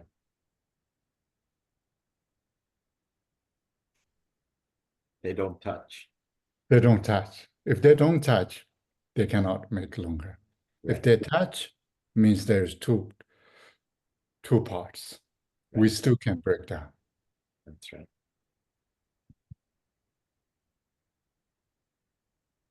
So the moment itself is just conceptual construction. Has to be. Yeah. As soon as we say build from moment, means then what is moment? Because if there's a smallest time, then that would have to be permanent then too. And then you would have a problem. Yeah. If these, yeah, everything that logically we can break it down, but break it too tiny, too indivisible, and a non-functional moment doesn't have any benefit. If there is functionality in there to connecting two things, then means there's two parts. So could I ask a slightly different question? It ties in a little bit with Genru's memory a little bit. Yeah. So this process of memorizing a text I've been thinking about. Yes. And what seems to me, and maybe you could speak to this a little bit, is that it's got a bad name. It's not really memorization. It's really more like repeated recitation. It's not memorizing anything. It's reciting over and over again until such time as you can create it without having to rely on any other supports. And so it's not really memorization anymore, is it? I mean, what is this process of memorization other than repeated recitation until such time as each time you generate it, something happens dharmically? Yeah, the English, I think, I'm not sure this can we etymologize that memorization is memory of some events. Process. But Tibetan is lo lan zin, it's hold in the mind. Holding them. So you take into mind. It's not really. It didn't say memorize. It's in the Tibetan. But that is also another thing we holding in the mind or psychophysical level. If you mantra or anything that you really repeat many times, then it's not necessarily cognitively we need to construct to making sense to remember everything. It's just automatically It's been integrated. and also sounds naturally flow. Yeah, it comes. Okay, that helps. The holding in the mind makes all the difference to me anyway. Yeah, taking in the mind or holding in the mind. Mainly holding in the mind. Yeah. Holding in the mind. Yeah. Okay. But they didn't say anything related to the past. It's just said you need to hold in mind. Yeah. But yeah, that's Like practicing a muscle.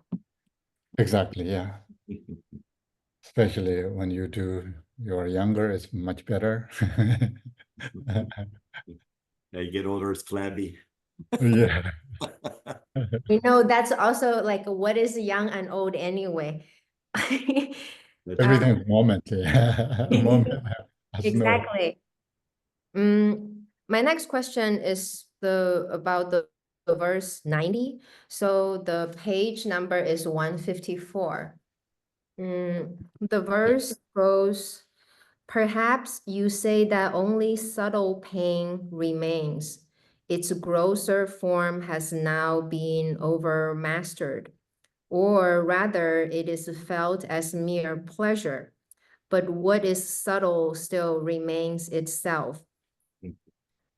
My question is a few sentences down. So the paragraph continues as, it could still be objected that when a powerful sense of pleasure supervenes, it is not that pain is not experienced at all, but that it is present in a very subtle form and therefore not recognized or felt, just as when a tiny drop of brine falls into a large quantity of treacle. but it is impossible for a subtle form of pain and a powerful sense of pleasure to coexist within a single mind stream. If it were possible, it ought to be possible for them to be felt at the same time, whereas this never happens. That, Yeah. that's not true. No, it is. So you say that is verse 9 Verse 90. 90. or 90? Okay. I thought no. Yes. So what is not, do you think, truth? Feeling two things, feeling two contradicting feelings at the same time. That's right. That's what the whole ambivalence is, no? That's new. So you think that the people say they use drugs to numbing their sufferings, that's you are saying that's happening. That's not happening. Is that what you are saying? Oh, I'm saying that's not happening. But the text is saying, it's impossible to feel pain and pleasure at the same time. Well, I am saying it is possible, right? No. Ideally, because the mind has only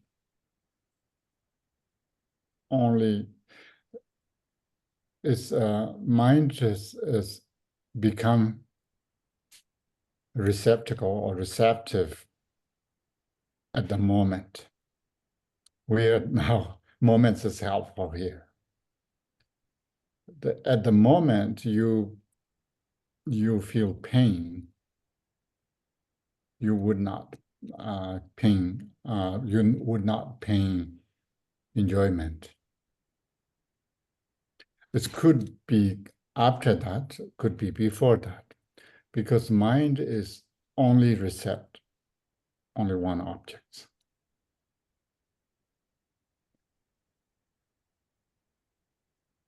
And that function of the mind, we are not talking about just hearing and seeing at the same time, but once comes into cognitive consciously, we are kind of accepting it, then a single event can process. Mind cannot process is better. Maybe. Mind cannot process two things together. And either we are feeling pleasure or pain, it's processing through something, and not only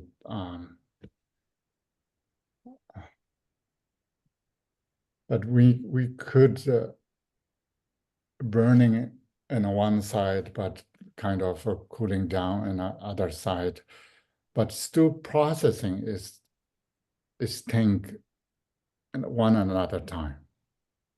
This could be very fast, but still it needs to be step by step. It cannot feel in both at the same time.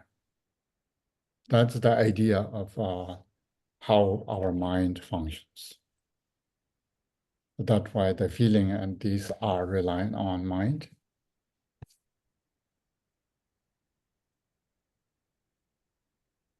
I think I thought it was saying what you said earlier, seeing and hearing at the same time. So, because I was thinking it's always a multisensory experience. We are feeling and thinking at the same time. So that's why so much of the things that conventionally used to be considered as objective, like, oh, that's pure logic, but there's so much emotion or feeling tones coded in the thinking too. But what you just said was, Because if we go to a noisy place, people say, I cannot concentrate well here. Uh-huh. Why? It's because our mind cannot process both at the same time. If we can do that, then the noisy voice should not interfere our thinking process. However, these the sense faculties that kind of project outwardly, it can collect data at the same time. But that's why we are not pay attention. Something is we are thinking about something, then hearing sometimes people, even the same room and the same voice and the same tone, but people say, what did you say? It means pay attention something else, yeah. So that's kind of, here the Buddhist, the mind, whether you agreed or not, the mind stream is only one.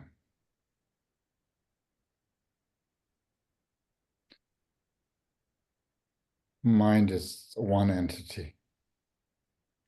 It's only these, what they call, if there's 6 windows in a room, but inside there's only one monkey. This monkey could look at different windows, jumping here, there, but people may think there is 6 monkeys are in that room, but one monkey. The mind stream is only one. And the person is one, yeah. That's the oneness is how we create it. And so that's why this traditional way of saying is pain and pleasure cannot really totally kind of digest at the same time.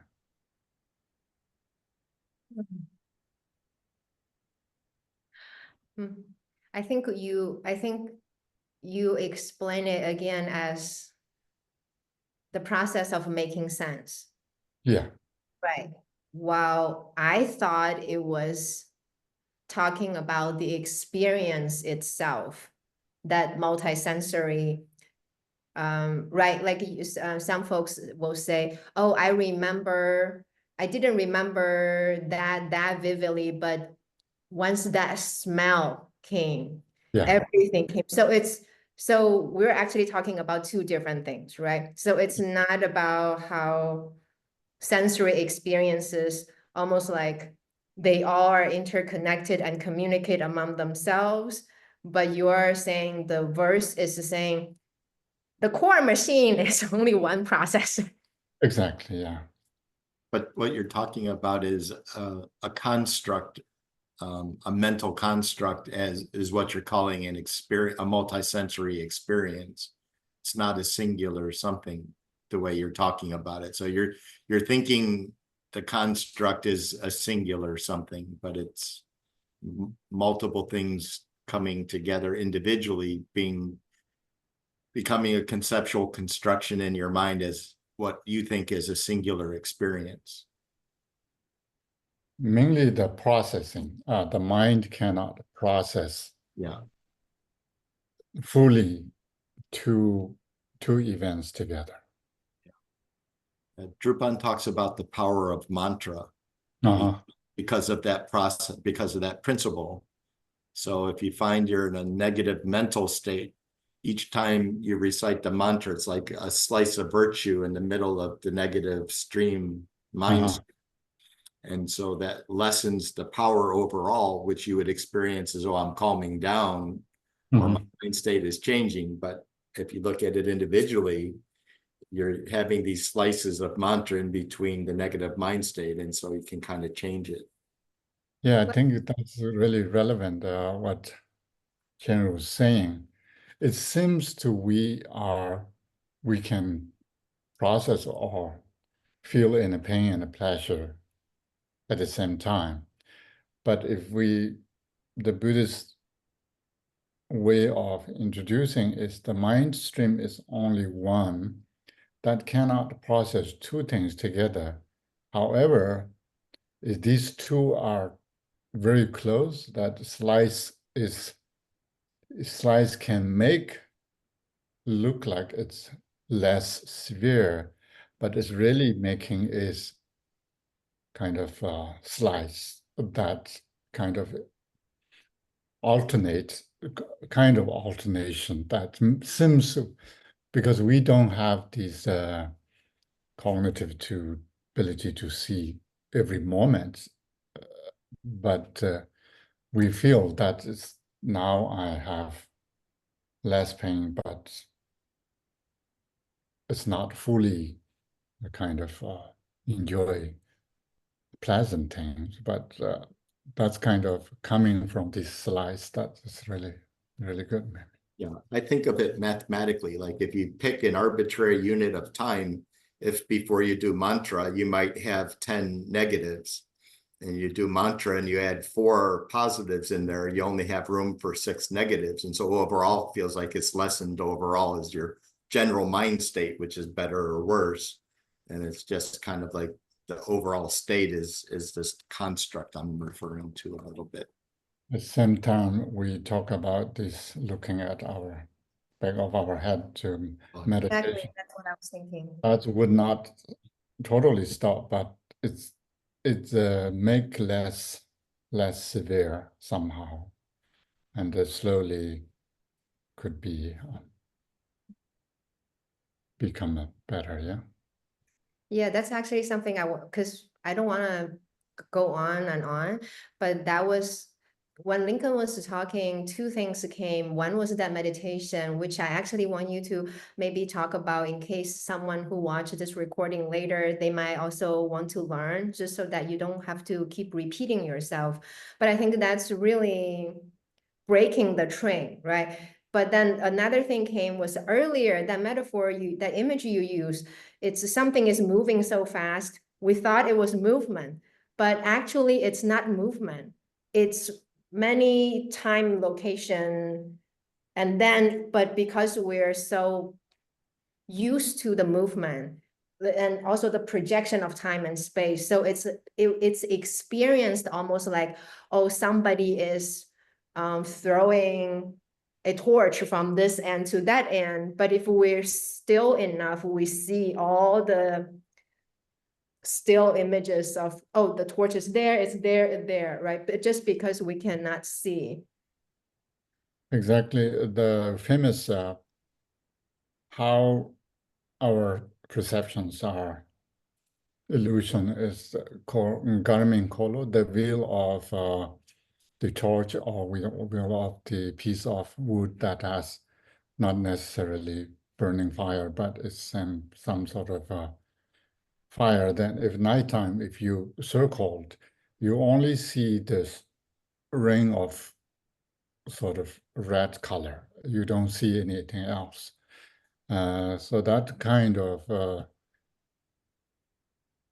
optical illusion is, I kind of amazed by these optical illusions. You can take picture, you know. Yes, you can just quickly go over them like this, almost like a person is moving, Yeah. right? But they're just individual pictures. There was someone sending 7 moons, or is that our Drong group or someone? Take a picture in China, I think. There was somehow some optical illusions that shows 7 suns or 7 moons. But someone took a picture, so so our illusion, optical illusion, is quite strong. I was thinking, is that what our cameras, whether iPhone or any camera, is made based on our optical illusion, I think, because we can take a picture, yeah. If something different from us, then maybe it doesn't show in a picture. So that's kind of amazing. The cameras are not really objective way of taking pictures, but cameras are very much like us. That's why shutter speed, Lincoln can say more, like the different, Right. right, shutter speed is so important, right? Otherwise, if something is moving so fast, it shows up in the photo as a blur, as someone is doing this. It has to be the exact speed. And that's, again, going back to time. And again, right, so it's this movement, Yeah. but for you to actually take a clear picture. But Lincoln, go ahead. No, I have nothing to add. Yeah. Thank you very much. I guess then before we close, since Lincoln already brought up, Khenpo brought up the meditation. Can you maybe just say something about, because you kind of talk about when you first introduced the meditation, you talk about looking back, and yet it's you do it right by knowing how short that moment is. If it's anything longer than a millisecond, you are doing it wrong. And we're going back on time again. So can you maybe, can you say something more? Yes, this is, I think, very important meditation that we always talk about meditation. Meditation is also built upon your belief. Your beliefs related to based on some sort of authentic teachings that may be helpful, because sometimes we need to trust or something reinforce us to make sure this is correct, because belief is important. And then, of course, then meditation. We always talk about this understanding of the words and sentences, and teaching is important. That's the first step.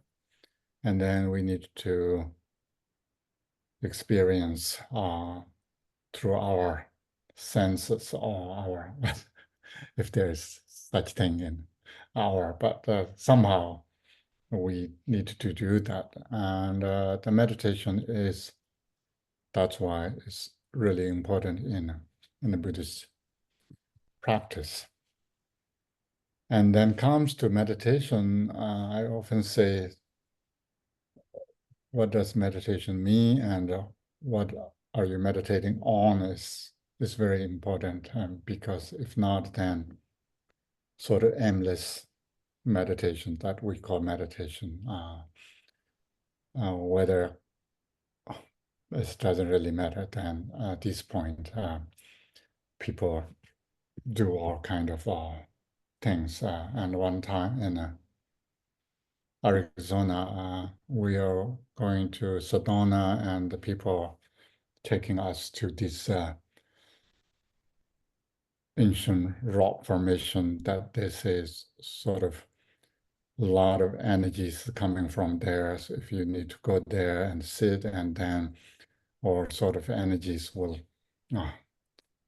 arise there and somehow nourish us. I say maybe bowl of rice is better than sitting here if you really need more energy. But that kind of that's really nourishing. Since ancient time, we know, and we don't need to gas, and so that's kind of if a just meditation is focusing on breath or moment or something yourself, then there's many other things can do than people these days do. Recreational drugs maybe can do better than that. So it's You're telling us to take mushrooms? I don't know what the colors are, but Teasing. since they're doing they can do something else. And then actual meditation is, of course, people are concerned with not only this livable, bearable life, but more than that. Yeah. So I'm saying, in order to live a bear, maybe doesn't need really a meditation or anything. So meditation is something else, tool that somehow make our life spiritually meaningful, dharmically important. And then there's many meditations, and of course we can do. And now we know, sort of after this Madhyamaka readings, the Chuyingzo teachings, and we know we have choice and something we can do easier, more kind of effective, and more beneficial. And that's why other thing is the Tibetan style of practices. I think visualizing and reciting and body, speech, mind purification together, it's balancing our system better than people I can meet. They say, I went to silent retreat more than 10 years now. Sort of what's going on, I don't know. So I met with this Tibetan Buddhism, and now I need to generate compassion and so forth. So it's there is many routes you can take, and each route has limitless journeys you can take. But then, sort of my journey, of course, Tibetan style practice, and then especially Mahamudra and Dzogchen seems looking outward is unnecessary. So inwardly is important. Everything, because bad things happen from here and good things happen could be from here. We created this fictional character that's called me, I, mine, and so forth. And that's also the source. And also we need to trace back to make this problem go away. We need to maybe look inwardly to see what it is. And then this method of meditation is really seems important. And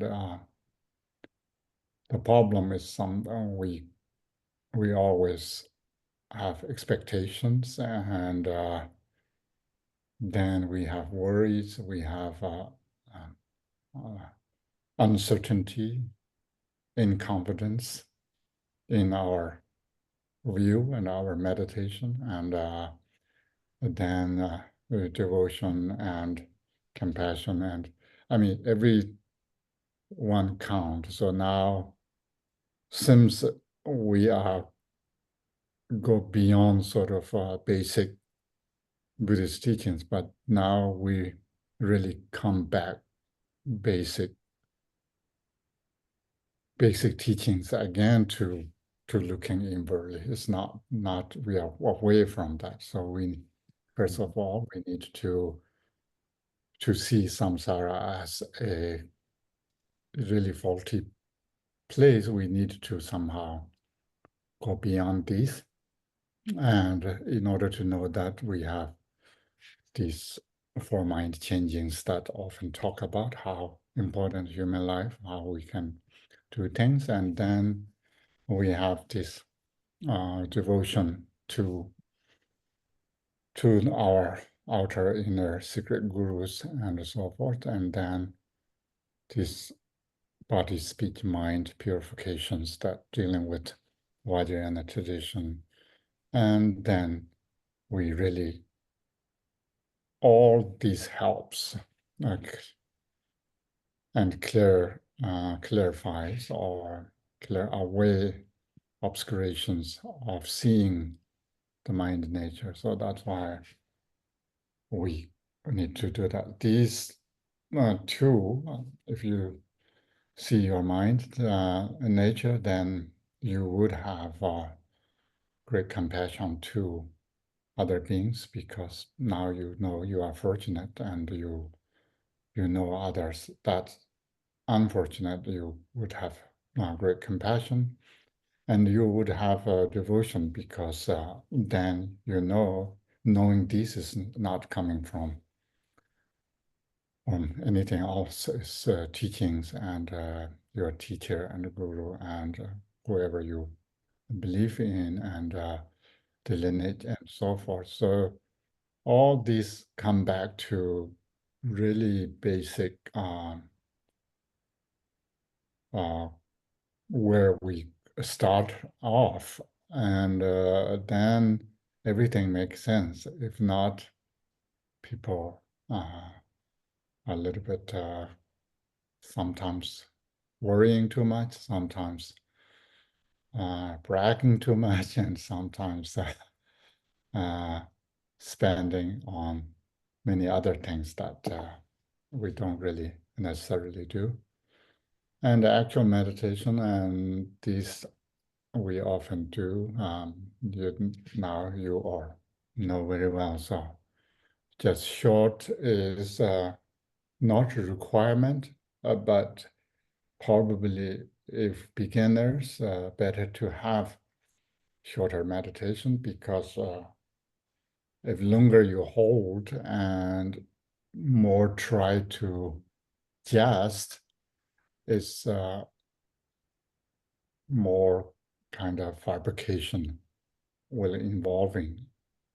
So that's why it's necessary to unfabricated state where you need to rest, and that once you stabilize, or my teacher say, if you can do maybe millisecond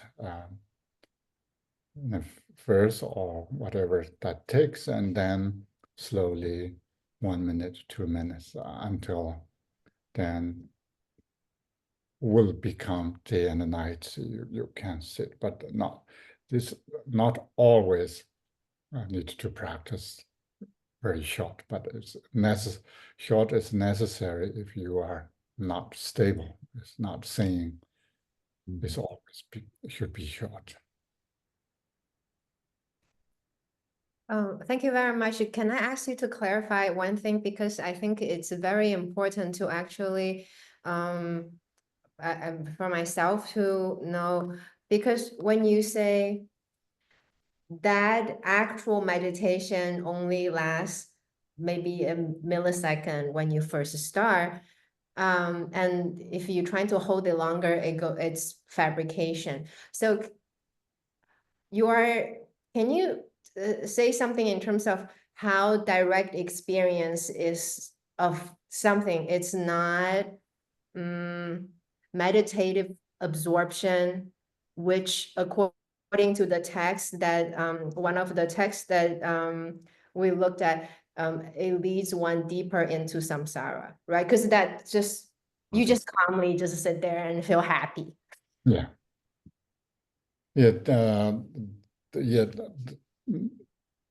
Most of us, me, or have, of course, this problem that once you first settled, and then sort of forget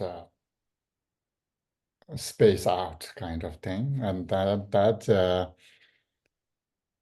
then that's so here that when they talk about awareness, naked awareness or raw awareness is important, because it's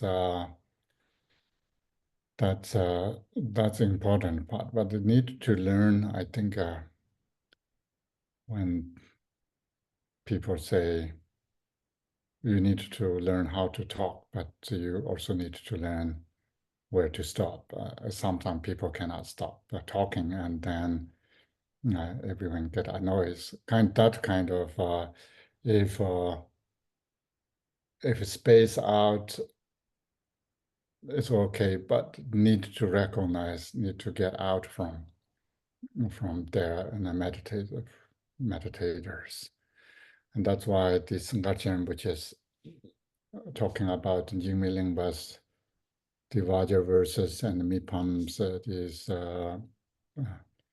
ground path version texts are very helpful, because this is not just a text that philosophically we learn, but it's pointing out that each moment what happened, what we need to do, and also this aspiration prayer to we are calling someone can help us to make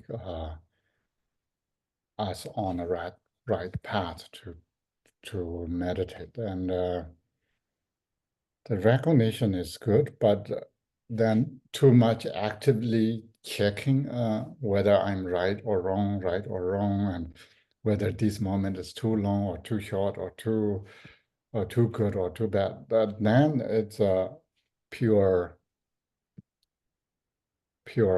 concept. It's not going anywhere. It's always balance in a part, but yeah, then slowly I think I need to. So that's why I'm saying, without this kind of motivation of two mind changings, four mind changings, and devotion and compassion, and this basic kind of body, speech, mind recitation, the visualization, and the thinking of emptiness and so forth, then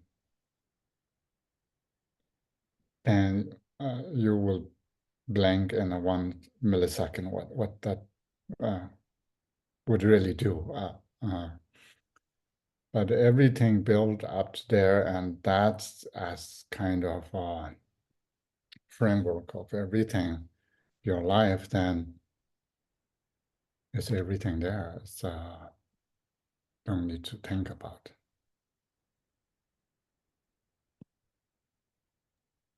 Thank you very much. I am so grateful. I don't know if others have questions, but that's all the questions I have. Okay. Mm. Yeah, so time's good. We spent almost 3 hours. Perfect. I will stop recording, and then we can touch base a little bit Yeah. more. Yeah.